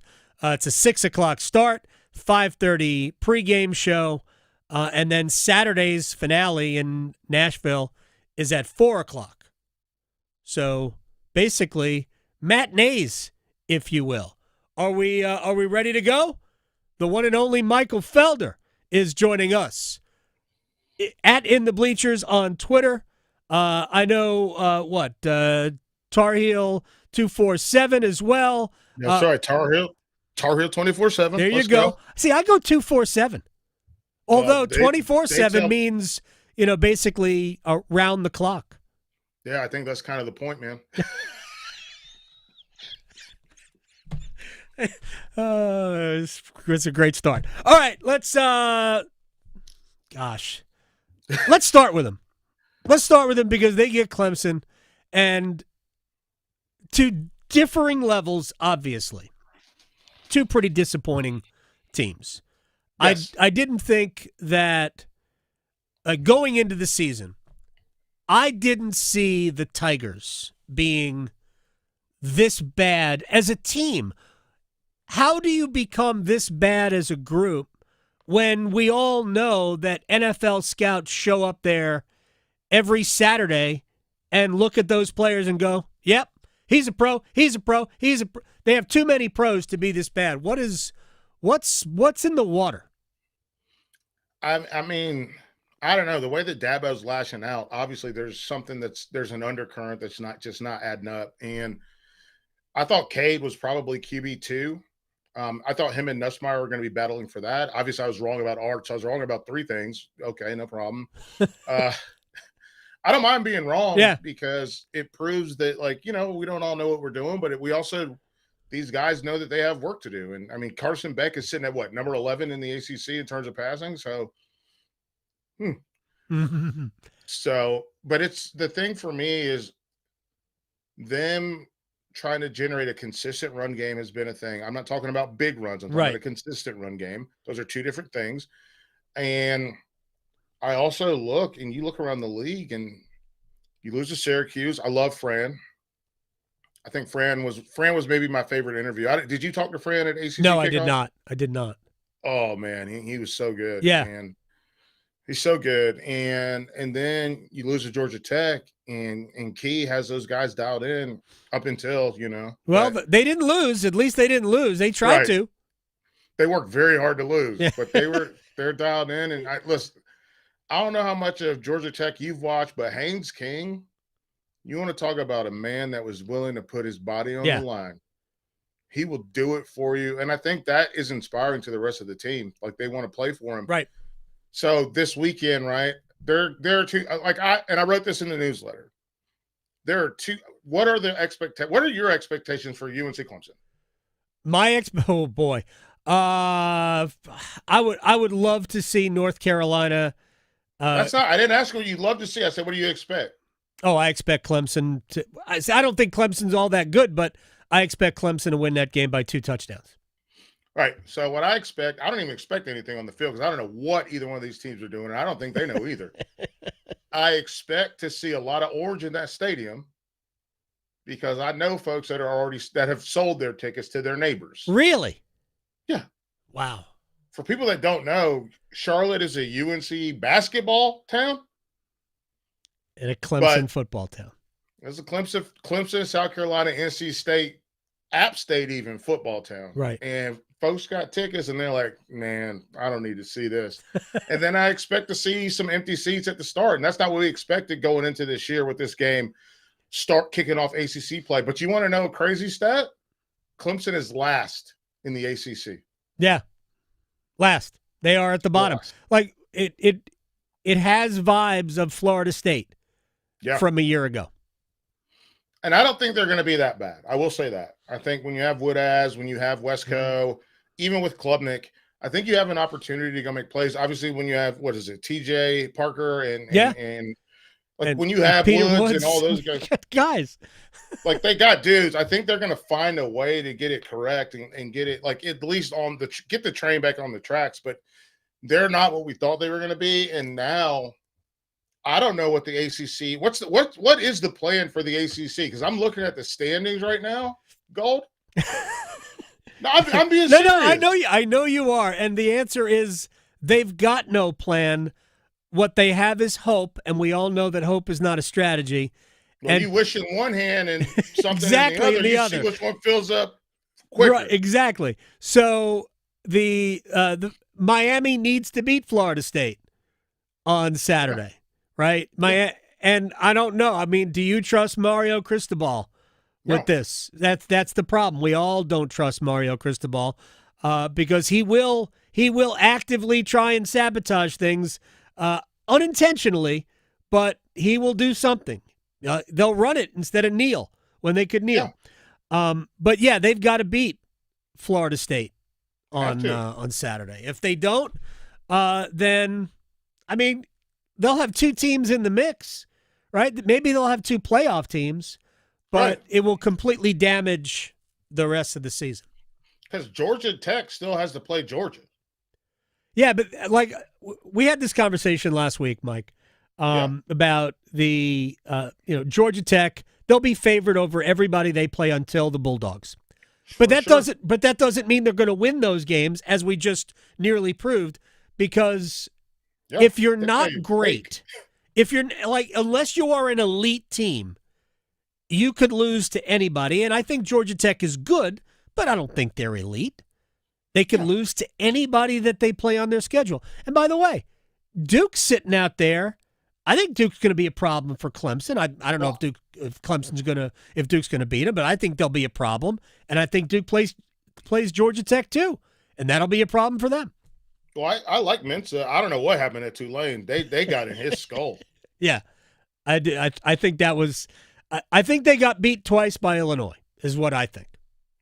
And that was a rough one too. And that especially, not to take it out of the ACC, but I was writing about the Big Ten, and I was like, there's 3 teams in the Big Ten that I feel like I know anything about, or it's in a good way. Right. I know a lot about these teams in a bad way, but Oregon, Ohio State, right, Indiana, right, and did we learn about Penn State this week? Did we know they ain't it? Well, it's James Franklin. Interesting. Franklin and Mario Cristobal should hang out. Well, it seems like they do hang out. I have a better analogy for you. What has James Franklin not done in his career at Penn State? He hasn't won that game, right? Yeah, no. Yeah. Okay. Isn't that Dave Doran at State? That could be Dorn, yeah. That's a good, I mean, very good. A little bit of a higher level, Penn State than NC State, admittedly. But sure, but yeah, that's a good one though. Like a guy that just can't seem to get over the hump. So let me get to State, because I know you have seen this Wolfpack team. I don't know how you feel about Bailey and Hollywood Smothers and their receivers and Joe Lee. And the offensive line has been good. It wasn't great this week. Gave up sacks, couldn't get a run game going against Virginia Tech. How do you explain every year there is a game that they shouldn't lose that they do, and Saturday was that game? Well, you mentioned Illinois beating Duke twice. I think. Look, I'm going to give some credit to Virginia Tech. Okay. they came out and they just lost their coach, right? Yep. I think they just came out with a little bit of fire and were ready to go. And obviously the mistakes mounted. I like CJ Bailey. You know I like him. Yeah. We've talked about him I before. love him. I like him a lot. I mean, I'll never forget at ACC kickoff when I said, "Dang, you really are 6'6", and he was like 6'7". I was like, okay, thank you. Thank you for correcting me. Yeah. But Hollywood is good. Hollywood is very good. I mean, do you think this team looks different with Concepcion? No, I think that I think he was. I think their receivers right now are legitimately good. I think they have. There's only one football. With Smothers and We'll get into the good ones. Well, but I think they've got so many. I think there's a lot of same. I don't think they miss KC Concepcion. Maybe I'm crazy, but I don't think they miss him. It's not Jolly. Is it Jolie? Jolie. I like Jolie. I love him. But they have not unlocked him yet. Well, that's the problem. Why? What are you waiting on? He's been sort of a possession guy. He catches a bunch of touchdowns, but they have not gotten him down the field, which I'm a little surprised at because I think the guy could be certainly a day 2 NFL pick. Here we go. He's got 10 catches of his 24 for first downs. Yeah. He has no catches over 25 yards. He has 6 catches over 15 yards. Like, let this guy go. I'm with you. They just have not. Let him go play football and go make plays. Like, he is the biggest mismatch on this team. Do it. Yeah. They haven't gotten him going. This guy weighs 260 pounds. He does not look like – we talked to him at ACC kickoff. That the greatest red suit I have since Santa. Yeah. We talked to him too. He let him run. Use your little guys in the intermediate. Let this guy push vertical and then make a play. Because I can tell you one thing as a former safety, I'll never forget. We had a scrimmage in spring, and we had a guy named Rock Wells who's a backup tight end. Mm-hmm. And I'm playing cover 2, but Rock hits his seam and he burns in on me. And my other guy isn't close enough, but I'm close enough, so I get there. You know I'm not fast, but I got there.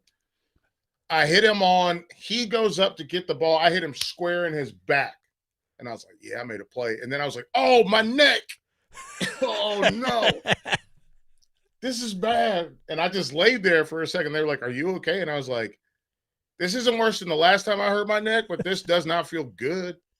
And you got to let tight ends do those things because that's where they make hay. And if it's a tight end versus a linebacker, that's okay. You can that's their zone. But if you can get them on a corner on a safety down the field, all of a sudden you're talking about, like what's a goon to a goblin? Like those guys are going full goblin mode. Like you can be a safety that's the biggest goon in the world, but unless you're Cam Chancellor, you're gonna have some problems. Let me ask you about one thing that Mike Felder is joining us here at In the Bleachers on Twitter. You can also get the newsletter. It's Felder. It's more than just football. It's also cooking, or who knows, sometimes sewing. The State's defense. Like, I know last year's defense wasn't good with Tony Gibson. Now it's a DJ Elliott. And they've given up a ton of big plays. But, man, they do not cover very well in the secondary at all. And I think there was a lot of they can be run on now, too. Duke was just amazing in all phases offensively in the second half last week. Yes. Is their defense about adjusting to a new scheme, or is it personnel related? I think it's a little column A, little column B. And like the way that I think about it is like if you go through his resume, right? Mm-hmm. Like that's the thing for me. Wyoming, very good defense, like consistently over the course of the last few years. Then you trickle down to Miami in 2002, obviously good defense, right?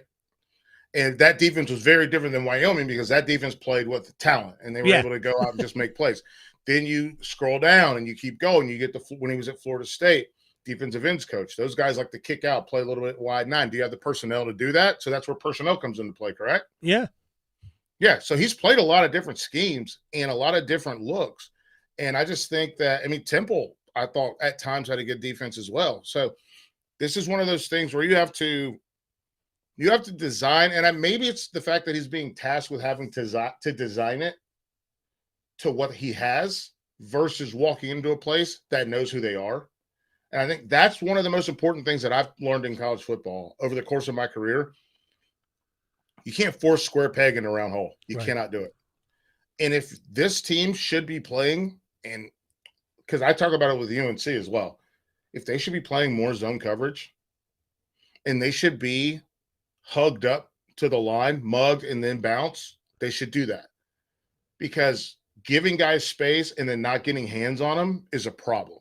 If you don't get your hands on guys, you're going to be in trouble.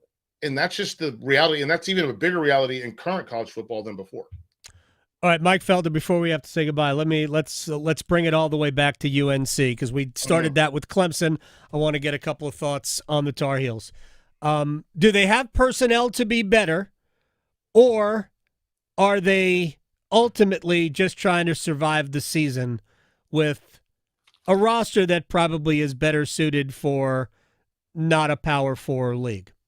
So I got my notes from today. I did my thing for Tar Heel 24/7, and I was going to talk about a lot of stuff, and I said, you know what? Let's look at third downs. So let me ask you this: do you know where they're ranked at? In the reason we're going to circle back to third downs. I'll go quick. Scoring offense, where are they? Have to be low. 106. Yeah. Total offense. Also low. 134. Yep, that's bad. Anything in triple digits is bad. Pass offense. Oh gosh, awful. 124. Yep. Rush offense. 118. 113. You're very close. Thank you. Those numbers do look kind of the same. Yep. So they do score on 81% of their red zone trips. That's great. But they get into the red zone. They have to be 123rd in trips into the red zone. They have 11 red zone attempts. They've played 11. 4 games. It's been 4 games. So that's why I get the third downs, because this is not a, and you're a baseball guy, I'm a baseball guy. This is not, let's just wait and hit home runs. Maybe you strike out, let's hit home runs. This is not that. No. Oklahoma, when Oklahoma played, I believe, Georgia in the college football playoff, I guess that had to be 8 years ago. Mm-hmm. Oklahoma had very few third down attempts, but that's because every play they did was a home run. Right. This is a team that needs to play station to station football. Right. 4 yards on first down, 3 yards on second down. That's 3 plus 4. That gets you 7. Now we got a third and manageable. Yep.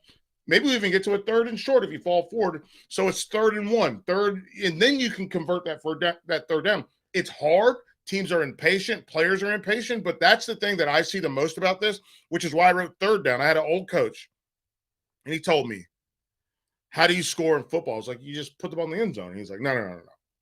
What you have to do is get off, because he's talking to me as a defensive player. He's like, all you have to do is get off the field on third down, and they'll never score, which is what we're talking about with UNC.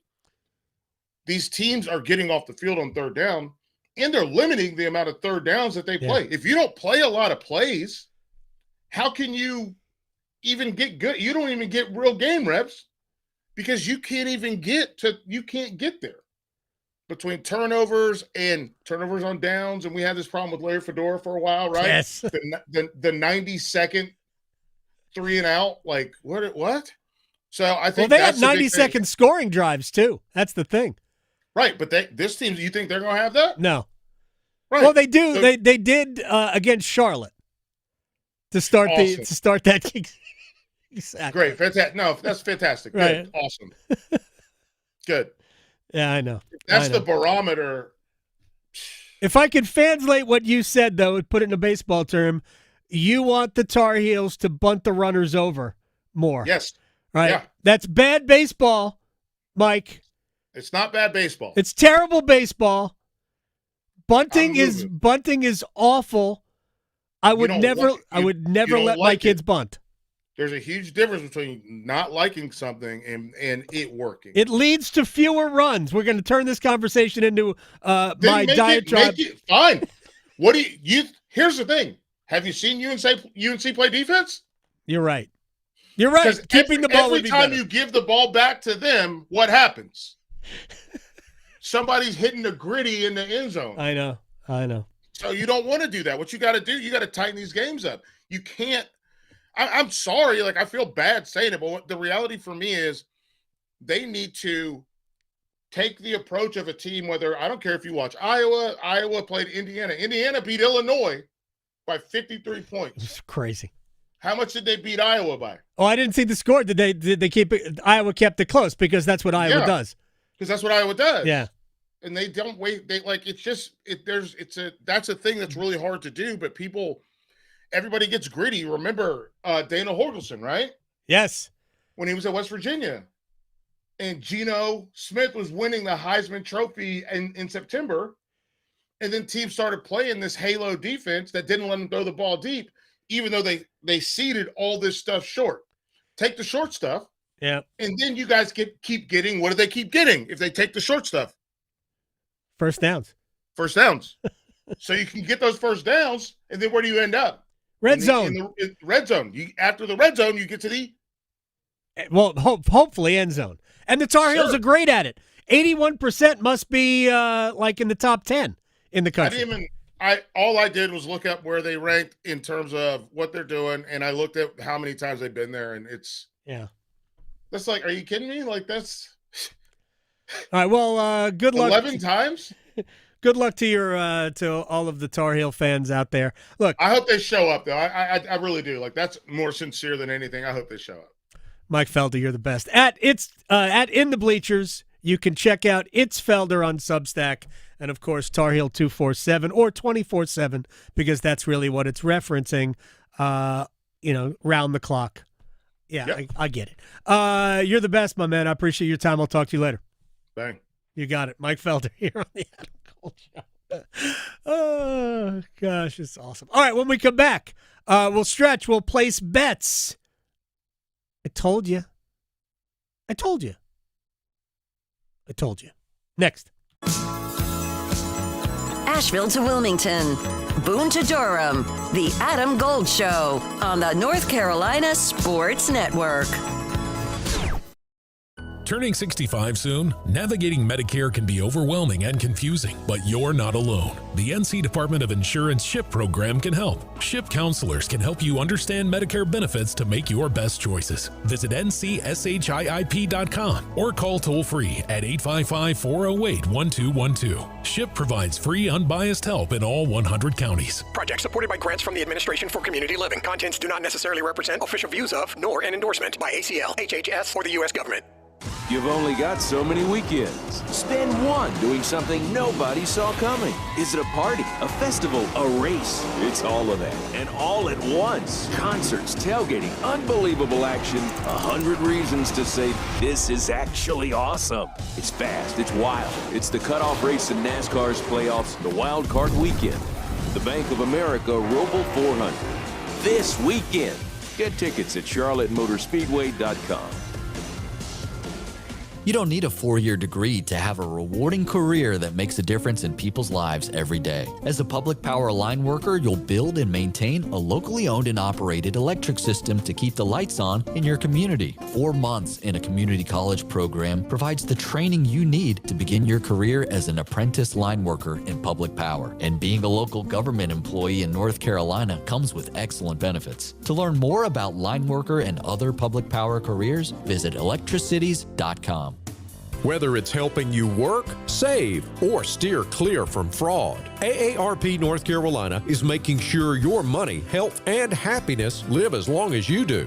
Each week, AARP Without Limits meets people and explores topics to help improve how we live and age in North Carolina. You can also learn more about getting the most out of life by listening to AARP Without Limits wherever you listen to your podcasts.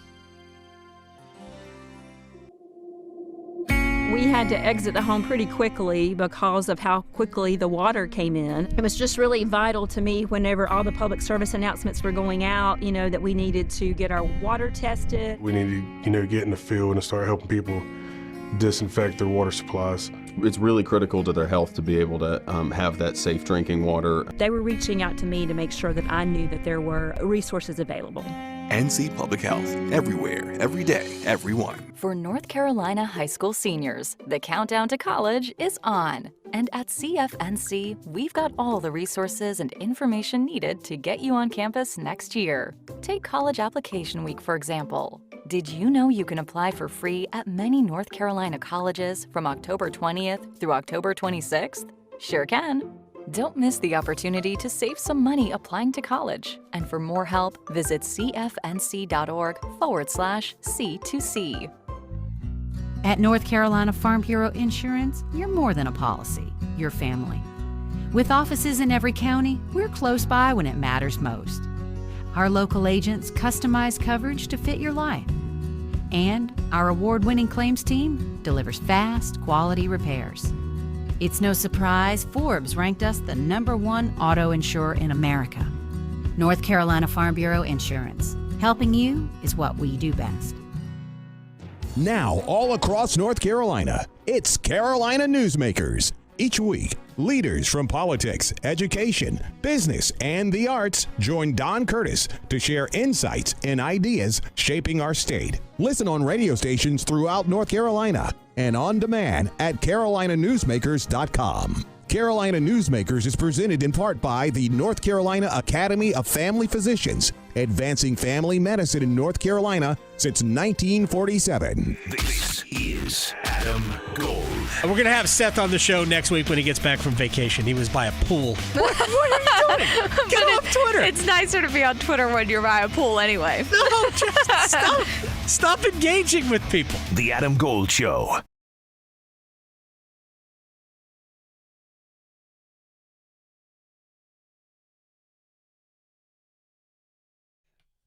It's the Adam Gold Show. I am Adam Gold. Victoria on the ones and twos. All sad, frustrated songs today. Oh, really? Very nice. That's where it's going. There's a lot of frustration going on. I know. For Panther fans, the for Wolfpack State fans. Yeah. I mean, Tar Heel fans, Clemson fans. We have all sorts of frustration. I know. In the ACC. But it was a good weekend for the state of Virginia in football. Yeah. Cavaliers with the upset of Florida State on Friday night. And, of course, whatever Virginia Tech did to NC State. Yeah, there's that, too. And Michael Felder, he texted me and said that he's making chicken and potato chowder.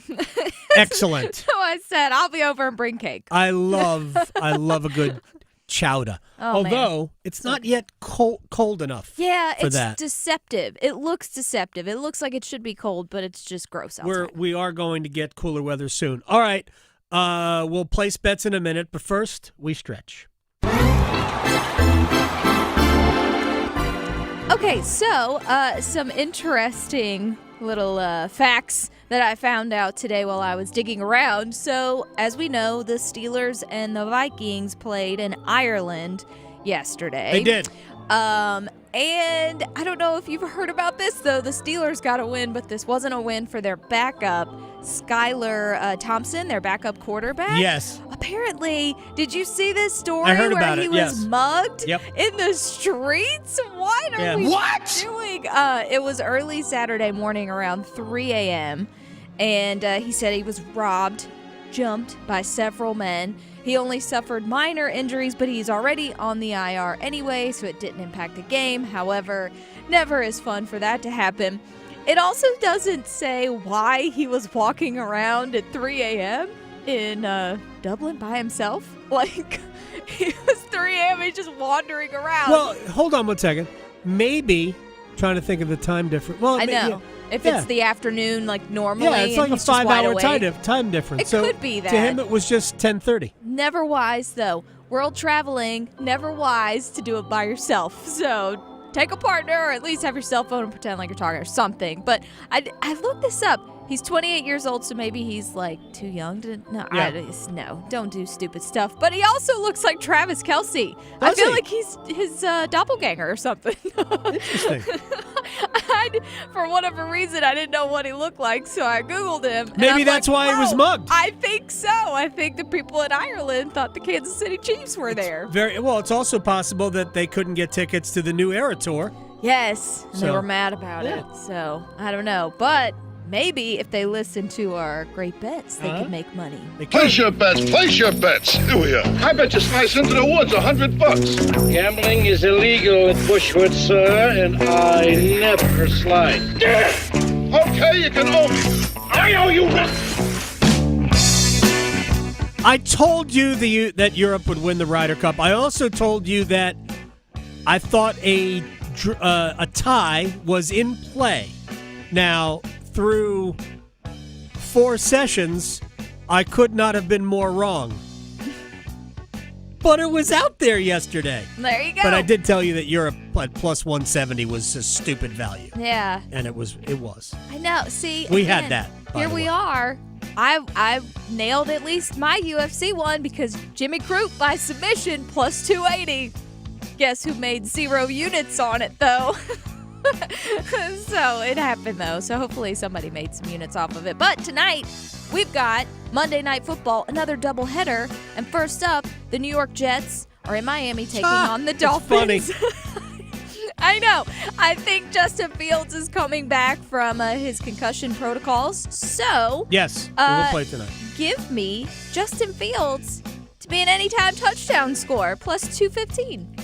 That's great value, and that is a winning bet. I think the Jets will win tonight. I don't know. Neither team's any good. I think the Jets will win tonight. Over 44.5 is plus 304. Yeah, see, that's my next one, but I wasn't even going to mess with the over-under, so I'm just taking the Jets at plus 125. Yep. That's fine. Yeah, but I think I think the Jets' defense is suspect. Yeah. So I think that this will be, relatively high scoring. Yeah. High 20s, low 30s. I think the Bengals will keep it close in Denver, but I think the Broncos, a low-scoring game. Broncos win like 17-13. Something like that. So give me Cincinnati plus the points and under 44.5. Yeah, see, Total's the same for both games. Yeah, I was going to go with the Broncos too, but I don't know. These over-unders, you never know. So my initial thought was taking over 44.5. So plus that together with the Broncos win is plus 140. All right. I mentioned how much I am looking forward to the Reds and the Dodgers in the first round of the playoffs because I'm going to go into my own nostalgia machine and think about 1970s baseball. My favorite player of all time is Ken Griffey Sr. Shouts to Darryl Strawberry. Reds upset the Dodgers in the first round, plus 215. There you go. Delivering more hits than the Canes forecheck. Shoots, scores! The Adam Gold Show on the North Carolina Sports Network. Tonight, your forecast calls for Hurricanes hockey. Kotkaniemi shoots and scores! Svechnikov puts it onto the tape, and Kotkaniemi whistles it past Tarasov. Storm Watch with Adam Gold at 5:30. Puck drop at 6. Shot on for the score on the power play. Logan Stankoven with the net front. On your exclusive home for the Carolina Hurricanes, 99.9 The Fan. Football season is back, and let's be honest, your living room doesn't have award-winning wings, a massive beer selection, and over 50 TVs. Carolina Ale House does. We've got homemade favorites and so many screens you can watch every game at once. Bring your crew, bring your appetite, and get loud with us. Don't fumble your game day plans. Come watch the game at Carolina Ale House, where great sports deserves great food. Hell yeah! Struggling with high interest debt? You can pay it all off in days with Loan Pronto's Rapid Equity Loan. Hey, it's Dennis Cox. Get cash out now without touching your low-rate first mortgage. No appraisals, no waiting, no BS. The Rapid Equity Loan program at Loan Pronto is amazing. One Loan Pronto client just got $300,000 approved in under 24 hours. They paid off debt, renovated their kitchen, and cut their monthly expenses by $1,800. That's a huge turnaround. Loan Pronto, instant approvals, low rates, no hard credit pull up front. Listen, your home equity is yours. Use it. Get cash to consolidate your debt down to one easy low monthly payment. Call Loan Pronto now for a free instant appraisal for your home and see how much cash you can get today. Loan Pronto is A+ rated by the BBB and have nearly 2,500 5-star Google reviews. Their service is off the charts. Call now to start the conversation. 919-381-1760, loanpronto.com. 919-381-1760. Get debt relief now. Loanpronto.com. Equal housing lender. NMLS 166171 on approved credit. NMLSconsumeraccess.org. This is Dr. Craig McGiffin with Raleigh Weight Loss Center. Did you know, according to research, a majority of people gain their weight back after stopping those expensive weight loss shots? Don't become another statistic. Our doctor-developed program doesn't just help you lose weight, it helps you keep it off for good. We've helped over 70,000 people lose up to 10 to 20% of their body weight in just 8 weeks and maintain their results long-term. No more yo-yo dieting or weight regain. Visit RaleighWeightLossCenter.com now to schedule your free consultation. Hey, it's Dennis Cox from 99.9 The Fan for my friends over at Raleigh Weight Loss Center. In just over 2 months, I've lost nearly 40 pounds thanks to the program at Raleigh Weight Loss Center. The Raleigh Weight Loss Center program has successfully helped thousands of people lose up to 10 to 20% of their body weight in 60 days. Schedule your free 15-minute phone call to learn more. Call Raleigh Weight Loss Center at 919-897-7506 or visit them online at RaleighWeightLossCenter.com. Results may vary. All of us have a role to play in promoting a mental health friendly workplace. Whether we're a CEO, manager, coworker, or someone with a mental health condition ourselves. So what can I do to help? Learn more at whatcanyoudocampaign.org. Is your heating and air system ready for cooler weather? Call Newcomb & Company to ensure your system is running at peak performance. As a Comfort Contract customer, you'll get priority service and a 15% discount on all HVAC and plumbing service calls and repairs. Newcomb & Company, your independent trained dealer, has proudly served our community for more than 70 years, delivering reliable comfort and peace of mind. Call 919-862-3000 or visit newcombandcompany.com. Newcomb & Company, your comfort is our business. This hour of the Triangle Sports Leader is powered by Ritchie Law Firm, injury lawyers. Ritchie Law is on top of it. That one back, that one going, gone! Go to RitchieLaw.com. That's RitchieLaw.com. Broadcasting live from the Lenovo Studios. WCMC HD1 Holly Springs. 99.9 The Fan. The Triangle Sports Leader. When it's a full team effort like this, I have to put that on myself. I have to look at how I'm preparing the team, how we're going about our work. I have to look at that and compete to find an edge to get these guys to work together, to focus, so we can get the execution that we're seeing happen in our processes. But it's the only way to work through these things is to go right back to work, to attack it head on. And, with the guys, I told them in the locker room, hey, a loss is a loss. Look in the mirror and figure out who we want to be as a team so that we can get the execution that we're calling for and that we're looking for. It's the Adam Gold Show. I am Adam Gold. Victoria on the ones and twos. Canes play tonight. We're going to talk about that a little bit later on. Also, I want to get into what happened yesterday in New York, or what happened over the weekend in New York. It was really something that golf had not seen before, to be honest. And whether you like it or not, whatever, it was unusual, but nobody really got hurt, and everybody will survive it. It was incredible theater, incredible television, and yesterday was like jaw-dropping in how it all turned, and you could feel it happening. It was, I don't know what the ratings are going to be for the Ryder Cup yesterday. Because when you go into it with the largest deficit that we've ever seen going to a Sunday, where it was literally, it was a 7-point gap. It was 12-5. You're not coming back from that. Along about, I'd say 4:30, you went, not sure where Europe's going to get any more points. And they need a couple. They needed at least a half at that point, but it wasn't a guarantee that they were going to get any of them. So it was a wild comeback, and it was riveting. There's nothing in that sport like the Ryder Cup. Not even close. And in this segment, you will hear a little bit from Rory McIlroy about generally fan behavior, but you'll hear a little bit from Rory McIlroy about it. All right, it's time for the Wall of Sound. The Wall of Sound is a function of this studio. There's no doubt about it. All right, let's start with the head coach of the Carolina Panthers, at least for now. I kid. Dave Canales.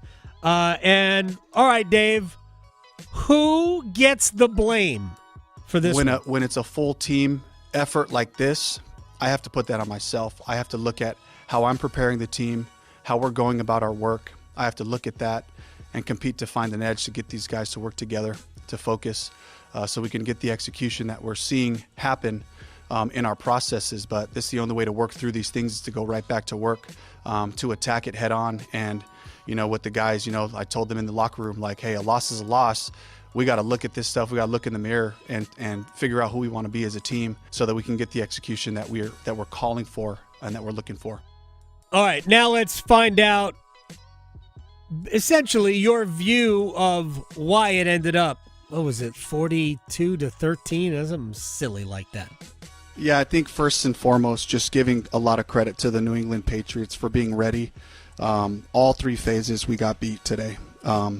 Big plays on special teams unit, big plays on defense, offensively sputtering out in the high red area, in the fringe area with a bunch of first downs and some good things early on third down.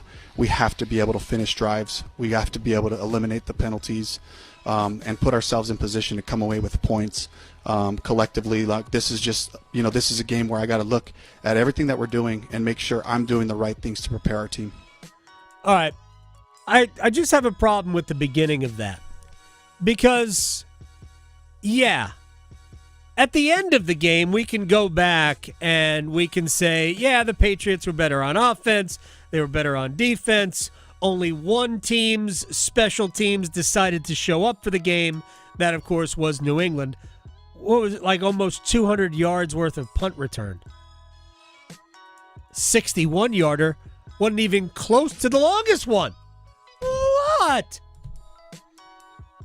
But if we are being honest, there was a moment in that game where you went, man, the Panthers are going to kick.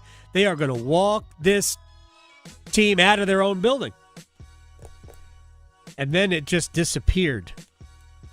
So why did it disappear? And again, this is what I keep getting back to. There is a phrase in sports in that teams take on the personality of their head coach. And I believe that has happened to the Carolina Panthers. Yeah, look at the Lions. I totally feel like they've taken on Dan Campbell's mentality. Yeah, the funny thing is that the Lions are a super high-octane offense, which you would never associate with Dan Campbell. But what they are is super aggressive, and they play with no fear at all. None. They don't care. What worst case scenario?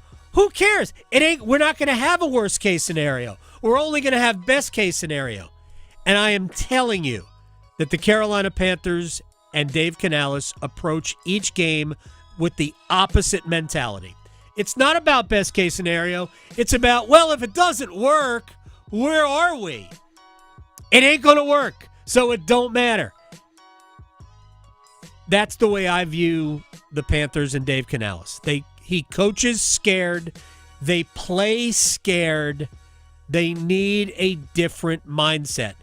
If Canales can flip, and I am not in any way using this as an example, but do you remember when Ron Rivera suddenly became Riverboat Ron? Yes. First of all, that was a complete fallacy because he goes for it on 1/4 down. Suddenly it's Riverboat Ron. The truth of the matter is, in that year, which was his third year, they actually got more conservative. I kid you not. They simply went for it on 4th down. They decided at that point to lean into Cam Newton. Duh. And let him do the heavy lifting. And all of a sudden, they're picking up first downs because they had the greatest short yardage weapon maybe in the history of the NFL. The Panthers right now need a mindset change, a philosophical change when it comes to how they approach every game, and it ain't playing scared. That's what this team does. And the problem is, everything you hear from Dave Canales, it seems like you hear from Bryce Young. Here's Bryce. All right, Bryce, thoughts on this one? We just have that next week mentality. It's not fun right now, of course, but we have another one next week, which is a blessing. So we have to learn from the tape, own it, wear it, but after 24 hours, we wash it and make sure that next week we be the best version of ourselves. But it's not 24 hours yet. I know. Is it a blessing we get another one of these? I mean, that's where it ended for me. I was like, are we sure that's a blessing we get another week? Find the lie. Yeah. Find the lie. See, what I want to hear from him is the same thing I want to hear from Dave. I want to hear a little bit of anger in why you sucked so much after the first 3 drives. Why? And I listened to the press conference. I wish somebody would have asked, hey, the play call on 3rd and 10 when you're at the plus 45, it seemed to me like you were either giving up on the series by running the ball, or you were planning on going for it on 4th down. Like, did you have to pick up 9 yards to go for it on 4th down? I wanted to hear that. And I want Bryce Young to sound mad at the performance. I want him to sound mad that the offense will not. It refuses to take risks. I want somebody to be mad at that. And I say this without having an emotional tie to this team at all. Yeah, because us fans are mad enough. So it'd be nice if they reciprocated some of our frustrations. It is so frustrating. It's painful to watch the team. Yeah. Painful. Mm-hmm. There are better games on that I can't watch. Yep. Way better games than this. Mm-hmm. It has come to the point where you hate watch the team, and I don't want to be at that point. I like Bryce. I love watching Tedero and McMillan. Stop dropping balls. Or balls, not Pauls. I have no idea who Paul is. The Roseboom's still playing. Somebody has to tell me why he's an NFL starter. Like, can he be a special teams guy? Maybe. I don't. I don't get it. I don't. Can we also talk about Bryce's choice of wardrobe before the game? I didn't see it. He literally looks like he's wearing a New Jersey Devils sweater, but in blue. I tweeted it out on my page. There's so many questions, like, what are we doing? I mean, it really looks like a Devils sweater, so I don't know what that's all about. But yeah, we do have a, successful, fun hockey team here. We do. We'll talk about it in a little bit. By the way, Shane Lowry, I don't know what he was wearing after the Ryder Cup. There's a video of the whole team getting off the bus. They're all still wearing their, the navy pants and the white shirt with the little stripes on it. And he was wearing, pajamas from when he was a kid. Oh, wow. It was weird. Was he going to Walmart? I don't know. It's like shorts and I can't even, it was like royal blue with something, yellow flowers on it. It was the weirdest thing I ever saw. All right, let's get to the football game last night, which ended 40-40. It was the second highest scoring game in NFL history that ended in a tie. Here's Matt LaFleur on 40-40. Obviously, it didn't come down here to tie a football game, but that's what happened. It's disappointing in regards to just too many critical mistakes that led to that tie. give Dallas credit. They did a great job offensively, moving the ball down the field. But there's a lot of things that we all have to clean up, starting with myself. I mean, we're trying to be aggressive at the end of the half, and that really bit us in the butt. There you go. All right, Jerry Jones. He might feel differently about a tie, considering that they're not as good as Green Bay. There's nobody in here, obviously, that I'm going to let in any way I can put the loss part of the tie on them. I'm proud of this bunch. They competed their tails off in here tonight. They competed out there at the end when they were tired. I'm proud of them. And I thought we played well enough to win the game. I'm sick for these guys, sick for these players, sick for these coaches, and mostly sick for our fans that we didn't bring home a win. But I am proud of the way we competed tonight. Did you see Jerry, his roller coaster of emotion? The last, poor guy, that last couple minutes, he was up cheering, and then the last 45 seconds, it was just whoo. Green Bay's defense, which I think is good, could not stop Dallas. Could not stop Dallas at all on that final drive. But when Dallas scored, you looked at the clock, went, oh, plenty of time. Green Bay's got plenty of time to score and tie this game. And then, Green Bay ultimately settled for a field goal, but they almost didn't get a chance to kick. That was just so dumb. So reckless. Anyway, Micah Parsons was coming back to Dallas for the first time. What was that like? I mean, for me, bro, there's only one thing for me, and I told y'all from the beginning. All I know is go. So from the snap of that football, it was just about killing 4. And now it's on to whoever the Bengals got up, just killing that opponent. I just didn't think we did a great job today. He's right about that. I think he had 1 sack. It came very late in the game. And he had, I think, 10 quarterback pressures last night. But ultimately, the Cowboys moved the ball down the field. Dak Prescott made one of the best throws you'll see all year in the NFL. I think it was that in overtime. I forget exactly who caught the pass. But, I mean, he was leaning. He was all the way out of bounds, but his toes were in. Xavier Legette watched that film. It was probably the Turpin catch. No, was it Turpin? I thought think so. Turpin was the kick returner. That guy, that little guy, he was catching crazy ones. Unbelievable. He's a great one. Yeah, wide receivers are better than ever when it comes to staying in bounds. All right, I mentioned we're going to do a little bit about the Ryder Cup, and we'll just do that here. It was absolute riveting theater to watch yesterday. I get it. A lot of people were watching football, way more people watching football than watching the Ryder Cup. But if it was ever going to grab you, yesterday would have been the deal, especially as the United States was, you could see it, slowly coming back. And they won the first match and the second match on the last hole. Bryson DeChambeau was 5 down and came back to tie Ryan Fitzpatrick. And actually, DeChambeau had chances to even win. I think there were the last 2 holes. DeChambeau had a chance to win, but didn't. Fitzpatrick, you could not have pulled a golf tee out of... Never mind, I'll stop it right there. With a Mack truck. He was so tight at the end.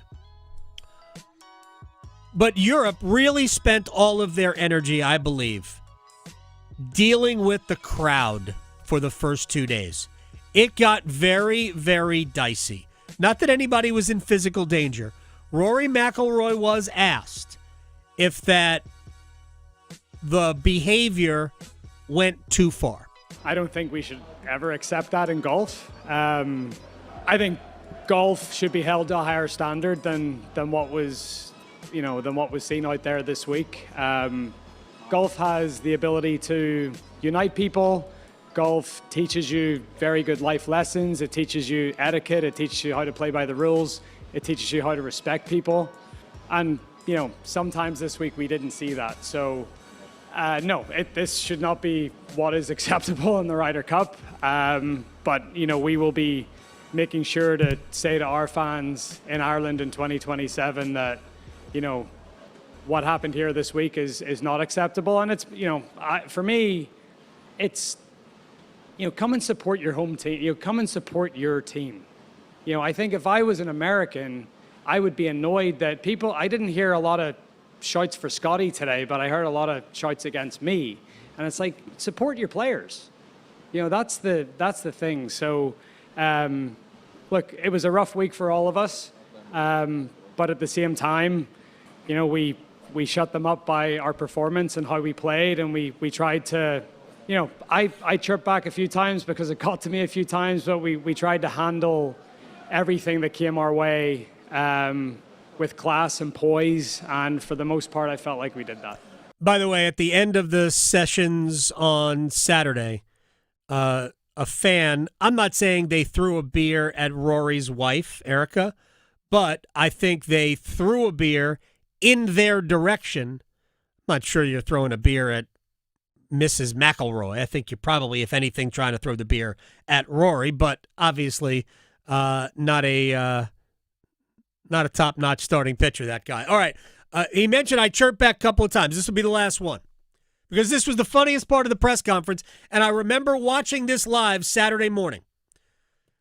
They're in the 16th hole. On the 16th hole, Europe has, I believe, a 2-up lead with 3 to play. And I forget who they were playing against. Doesn't really matter at this point. I think it was, might have been Harris English and Colin Morikawa, which was a bad choice. Anyway, they hit the ball to, the U.S. is on the green about 6 feet away, 7 feet away for birdie.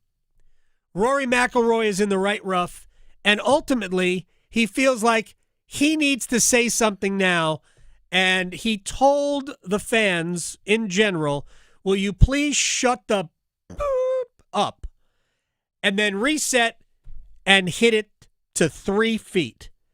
Question in the press conference and then the answer.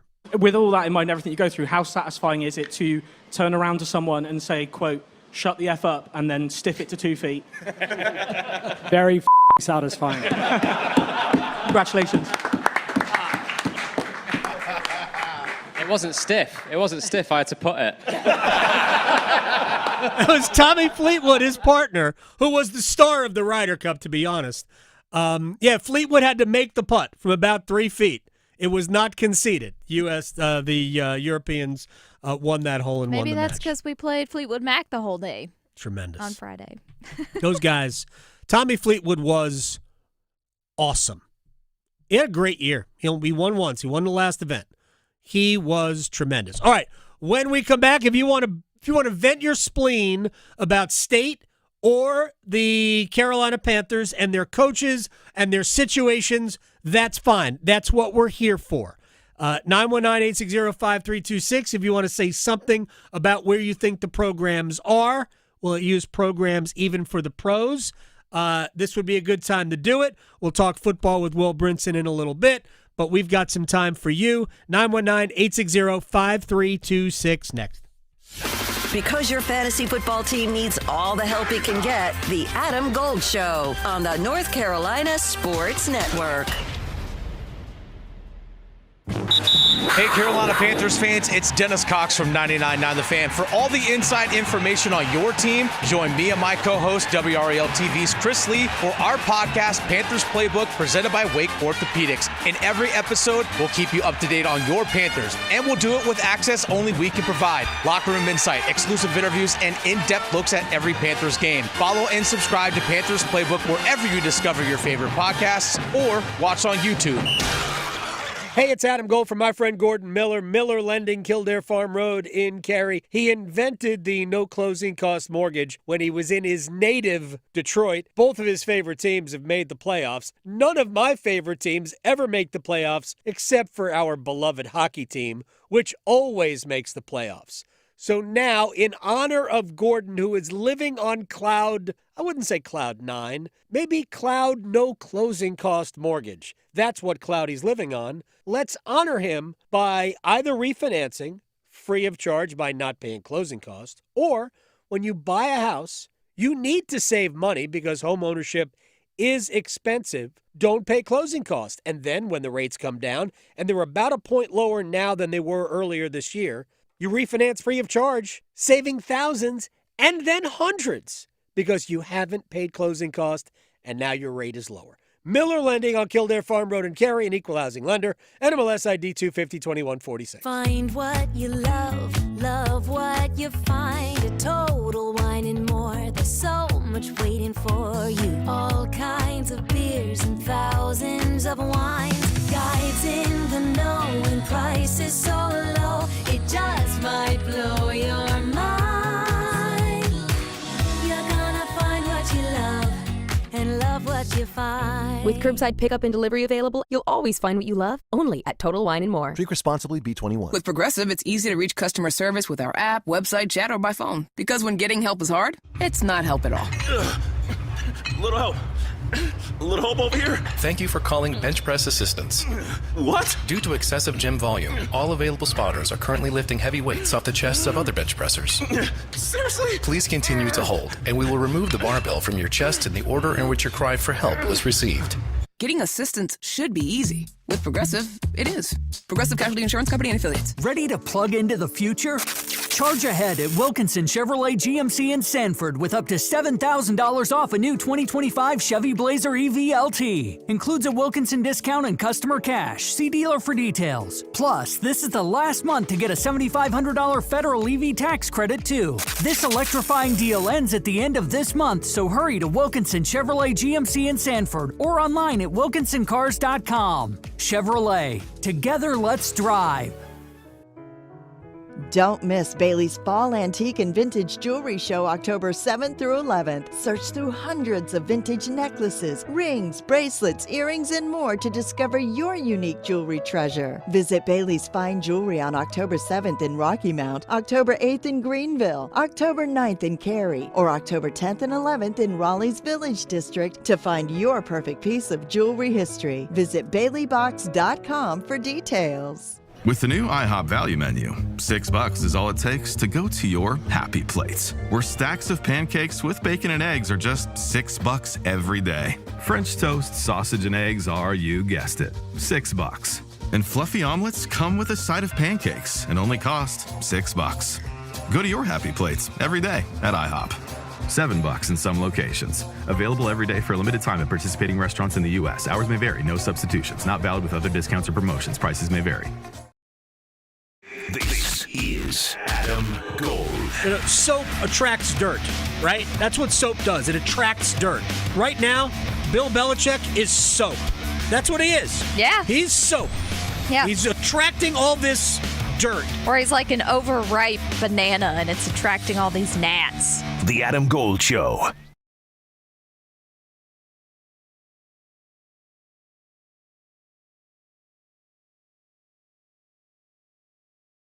It's the Adam Gold Show. I'm Adam Gold. Victoria's on the ones and twos. We got a hockey game. Actually, the pregame show for the Canes and the Florida Panthers starts in 3 hours. Does 5:30. If you are interested, you can just punch up the 99.9 The Fan app. If you don't have it already, what's taking you so long? And you can listen to the pregame show. Stormwatch starts at 5:30. Game starts at 6, which means that the podcast will come a little earlier tonight, in which we discuss all things about the team.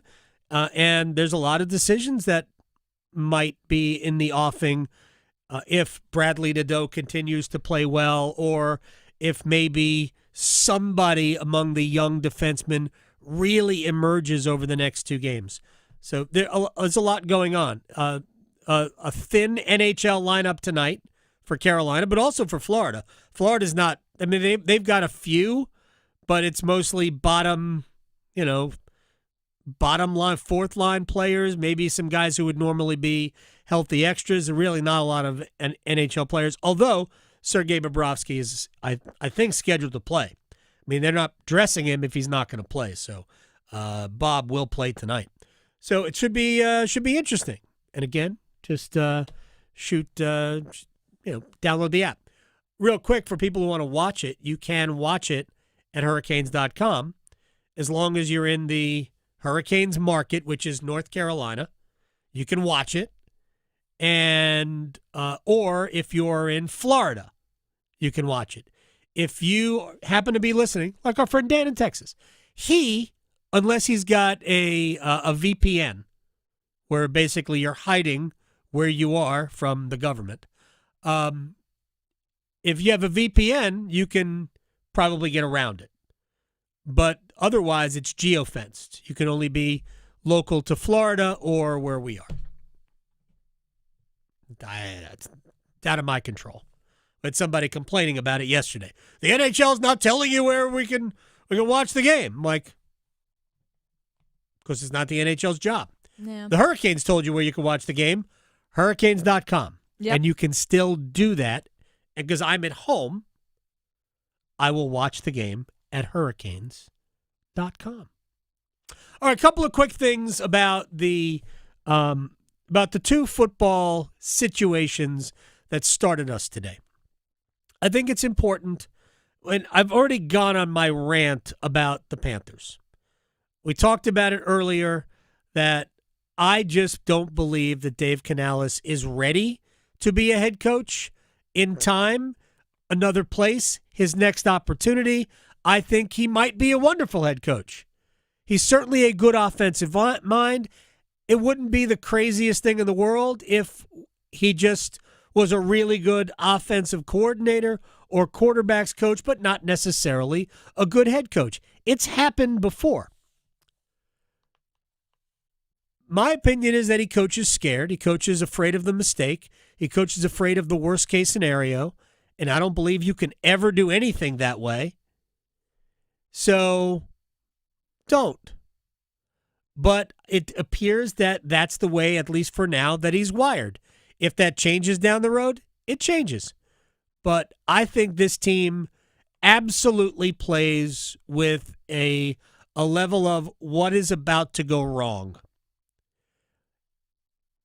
And invariably it does.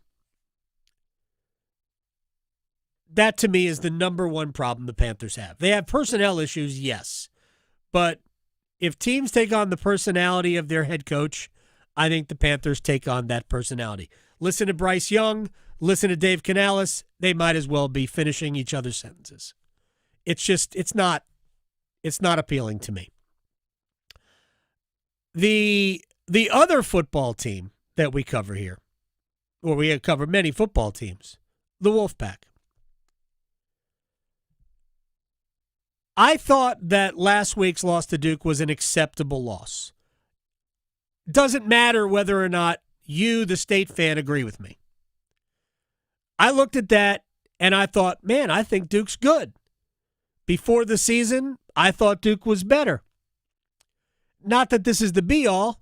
Duke was favored in the game, which did surprise me, with State at 3-0 and Duke coming off of 2 losses to real football teams.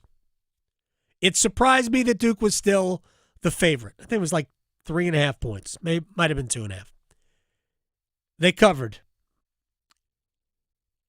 So to me, because Duke is good, because State really was in control of the game until the pick 6 right before the end of the half.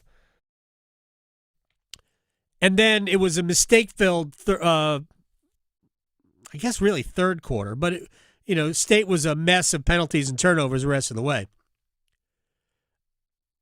To me, it was, all right, flush that, move on, beat Virginia Tech badly because Virginia Tech isn't any good, and they've just fired the head coach, and they have all sorts of other issues going on, and then beat Campbell, and then you arrive at the back half of your schedule, which admittedly is very difficult, but at least you arrive there 5-1, and you've got a quarterback who's dynamite and all sorts of weapons all over the field, and you could certainly talent your way into 2, maybe 3 wins the rest of the way.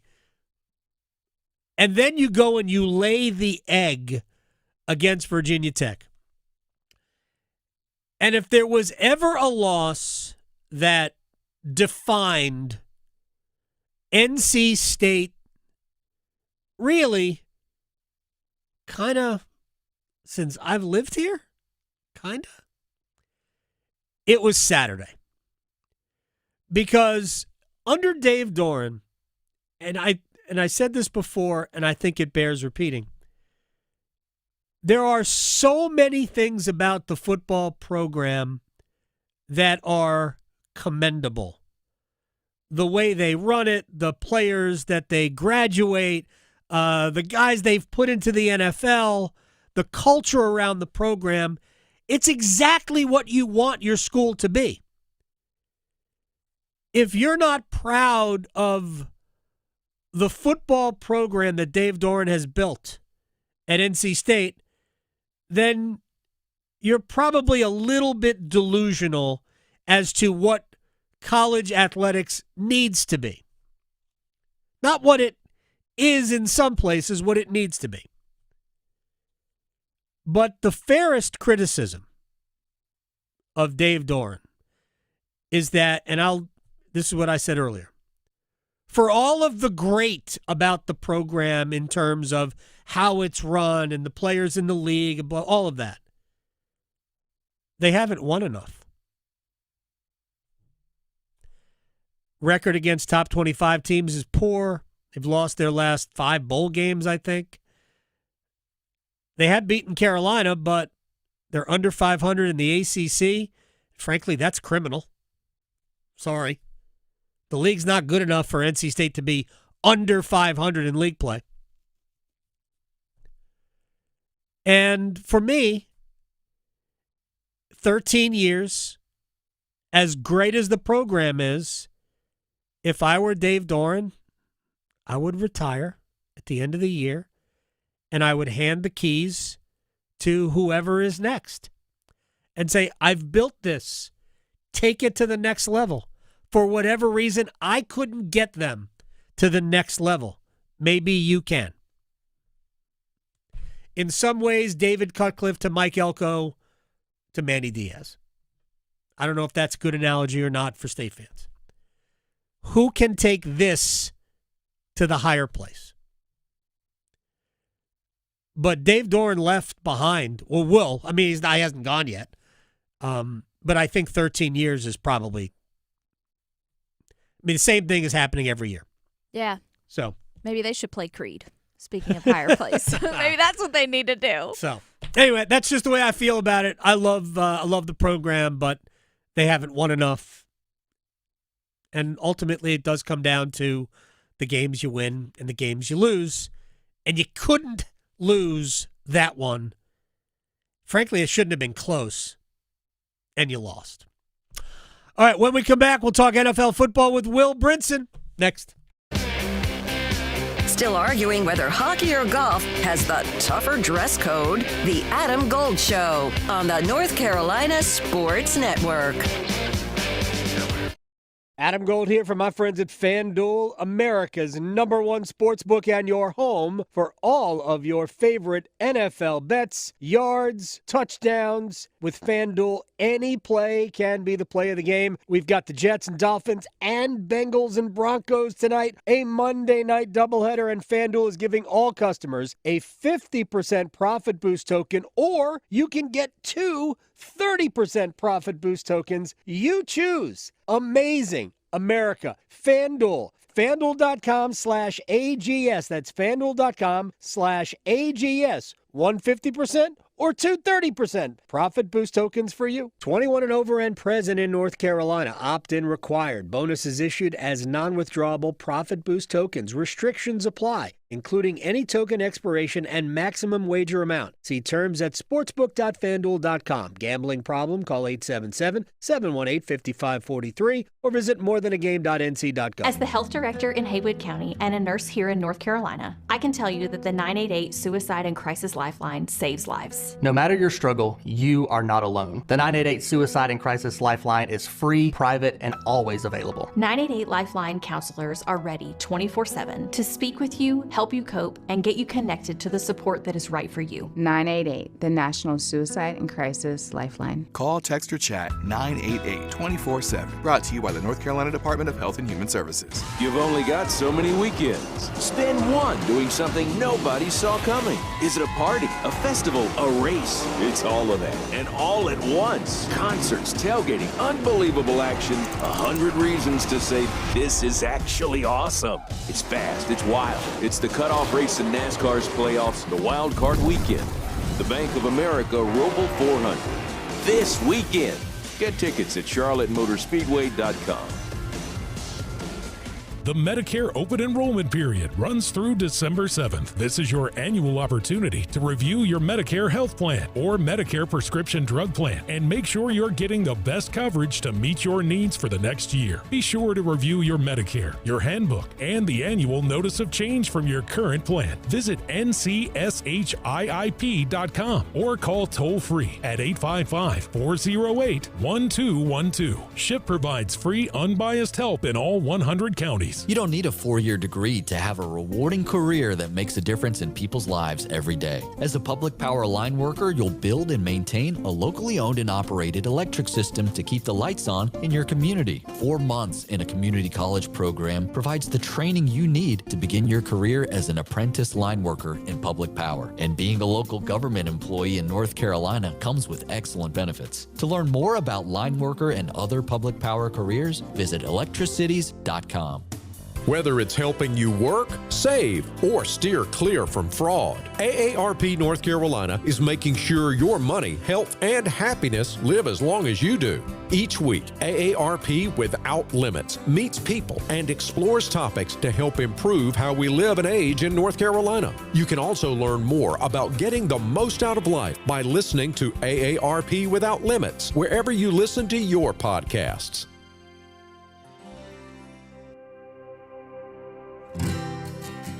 When people put their feet under a table, it means more than just consuming food. Getting the restaurant back open, that meant to the community a lot of normalcy.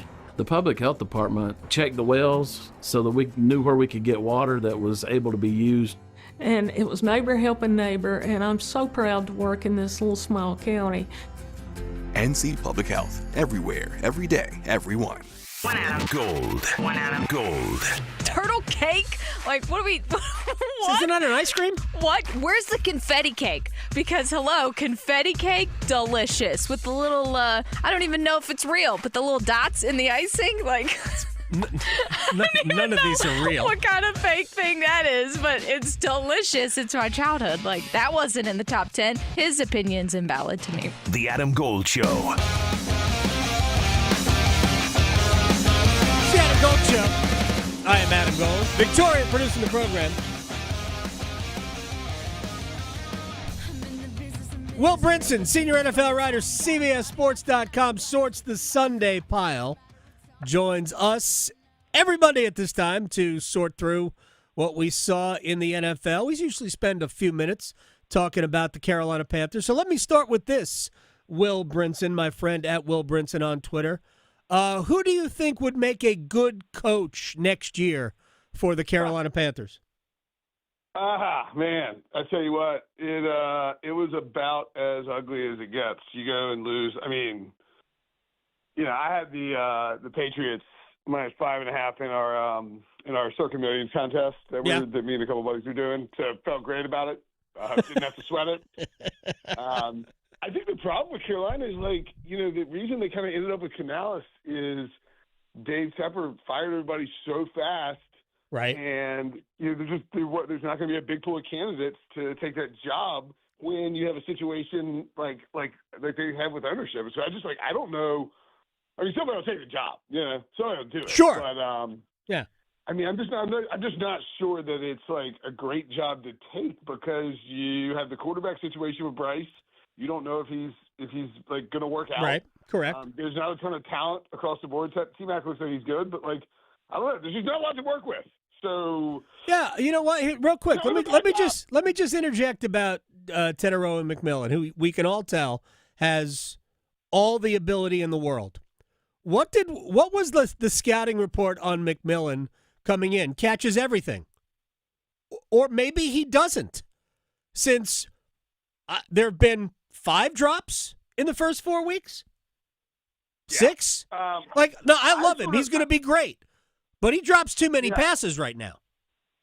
Yeah, I mean, I sort of thought the scouting report on him was always like he has insane upside, can do things that, you know, like other guys can't, but also maybe like a kind of a low floor.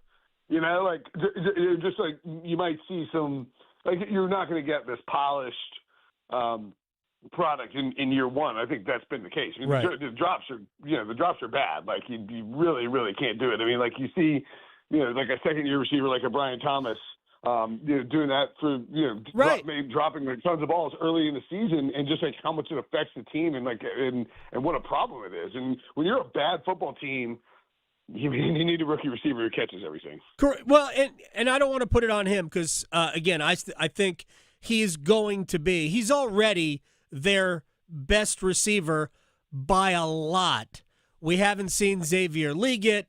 Jalen Coker is out as well with the injury, so they only had 3 receivers. They lose David Moore after one play. The only play he played, he gets hurt at the end of it.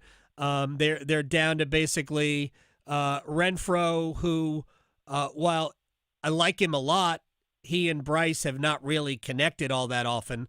There were a couple of touchdowns, right, in the was it the win in the comeback over against Arizona. But, of course, that was all in garbage time. I understand Carolina could have, maybe should have won the game. But I'm not sold on – I don't think Dave Canales – let me rephrase it as I did before. I think he coaches scared. I think he's afraid to make mistakes. I think he's afraid about negative plays. And if you coach scared, your team will feel that. And they will play afraid to make mistakes, and that's when you're just not any good. And that's what I think the Panthers are. Yeah, Panthers are just not very good. By the way, I mean, this was a sneaky Drake May revenge game. Did you hear him say that he was a Panthers fan until they cut Cam Newton, and he decided to quit being a Panthers fan? But that's like literally when David Tepper bought the team. So like, holy cow! Kind of a sneaky revenge game against David Tepper for Drake May. He played pretty well. They didn't have to do a whole lot. Well, that explains it. When Drake May ran it in for a touchdown, he did the Cam. Yeah. His celebration was his Superman. Oh, my gosh, that's awesome. Yeah, but I forgot about that. Because, I mean, like when Drake May said on WEEI, I think, so he was like, yeah, I was a Panthers fan. Then they cut Cam. I was like, all right, I'm cutting the Panthers out of my life. Which, pretty good timing by him, if we're being honest. That was, I saw the highlight, and because I was listening on the radio on the drive home yesterday. I didn't realize that Drake May did the Cam Superman thing. Yeah, I watched it. I'm like, oh my gosh, how cool is that? I know. I didn't realize he was taking a shot. Some of us Panther fans are so conflicted with that. We want to be like, yes, Drake, but then it's also like you're celebrating on the wrong side. Well, I get it. Here, real quick about it. Is Cam beloved? I mean, I guess it depends. He's kind of split. Yeah. I mean, I, as a Panther fan, like Cam, but I know not everyone does. It's amazing, isn't it? Mm-hmm. He's the only player. I'm not even arguing whether or not there have been better Panthers. Whether you believe it's Steve Smith or Luke Kuechly or Jordan Gross or whoever, Sam Mills. I don't believe there has ever been a Panther who made that franchise matter more than Cam Newton. And frankly, I don't think there's a second place on that list. And that is no disrespect to the Steve Smiths of the world, who were amazing players. Julius Peppers, amazing players. Cam Newton made that franchise box office when he was there. And for whatever reason, and I'm literally not blaming the Panthers here, because I'm sure there are things happening that we don't know. But for whatever reason, there's not really a relationship there. And it's mind-boggling that a player like that isn't used as much as possible to, especially as good as Cam was with the youth in Charlotte, to connect with fans. Anyway, I don't know the answer to that. I just thought that I would throw that in once I realized that Drake May was doing the cam. I'm like, that was, and if he said I let them go when they completely botched the Newton's final year. First of all, I respect that because teams should never blindly get your faith. I get why you're a Panthers fan. At some point you're going to go, I'm tired of this. Oh, yeah, we're past that. I'm tired of this. Mm-hmm. I can't give you my energy. Forget about money or that. I can't give you my energy. I will not waste my energy on you. Yeah. This is why I stopped being a Jets fan, seriously. Mm-hmm. Because when organizations repeatedly do the wrong thing,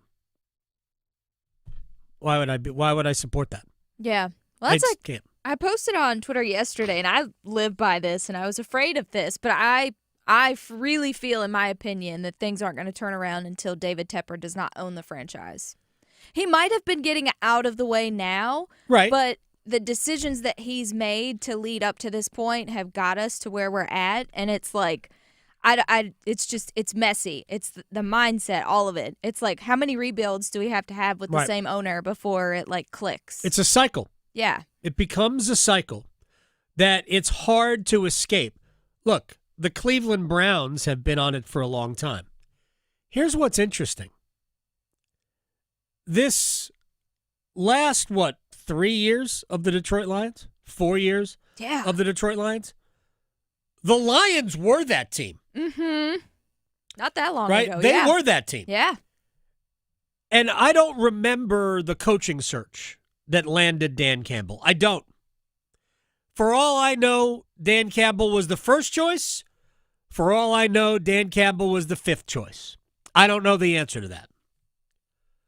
But they stumbled upon that. They stumbled upon a total culture change.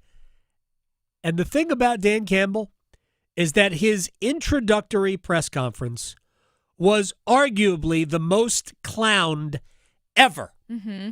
Ever. Everyone We're going to bite kneecaps. Yep. Oh, I mean, I think we made fun of that on this show almost weekly for a year. Love it. He's simply one of the best head coaches in the sport. Oh, yeah. And they just lost both coordinators. And, I have no doubt that Aaron Glenn with the Jets, where I watched him as a player when I was growing up, we had season tickets. I was all about Aaron Glenn. Loved Aaron Glenn as a player. And he's a very no-nonsense guy, and I think he'll be a good head coach. We don't know about the coach, Ben Johnson. Ben Johnson. Mm-hmm. I was going to call him Brad Johnson. We don't know about Ben Johnson with Chicago, but he's obviously a brilliant offensive mind. Yeah, and I wish him well. Yeah. Right, I wish him well, and hopefully they'll turn it around in Chicago. That's a team that also has failed to find good head coaches over the years. Although the Panthers and the Bears each employed John Fox. Mm-hmm. So it's just hard to get out of that cycle. I do think that it can happen with Dave Tepper as the owner, but they're not going to get out of the cycle yet. Because I do think that they've got to move on from Dave Canales. Yeah. Which means that it will be how many head coaches since he became the owner? Here's the amazing thing. David Tepper and Tom Dundon became owners at about the same time. Mm-hmm.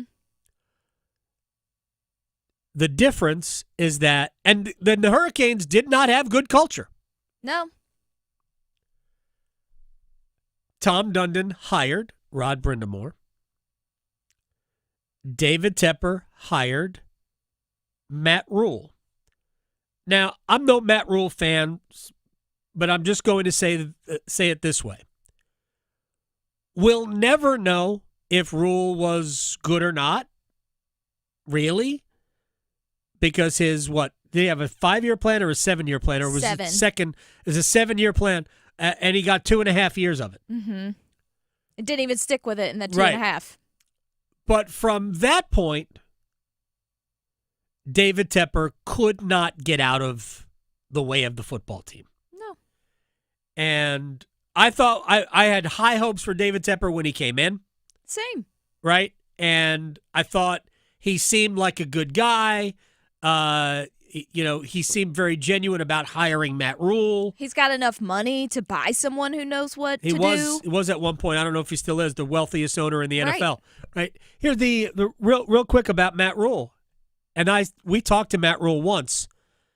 And I thought, man, what a down-to-earth, easy guy to chat with. I enjoyed talking with him. He looked to me to be a guy that was out of his element in the NFL, which is not out of the ordinary coming from college. He's primarily a college coach. He had like one short stint as an assistant, not even a position assistant. He was just assistant with the Giants. That was it. He had done well at Temple and he had done well at Baylor, but he had not really become somebody who should have been an NFL head coach. Somehow he was. And David Tepper went out of his way to get him and to pay him all the money and blah, blah, blah. And when Tepper decided it was time to fire Matt Rule, which, Matt Rule wasn't doing well. Yeah, it was time. It was past time. The process landed them Steve Wilks, right? Yep.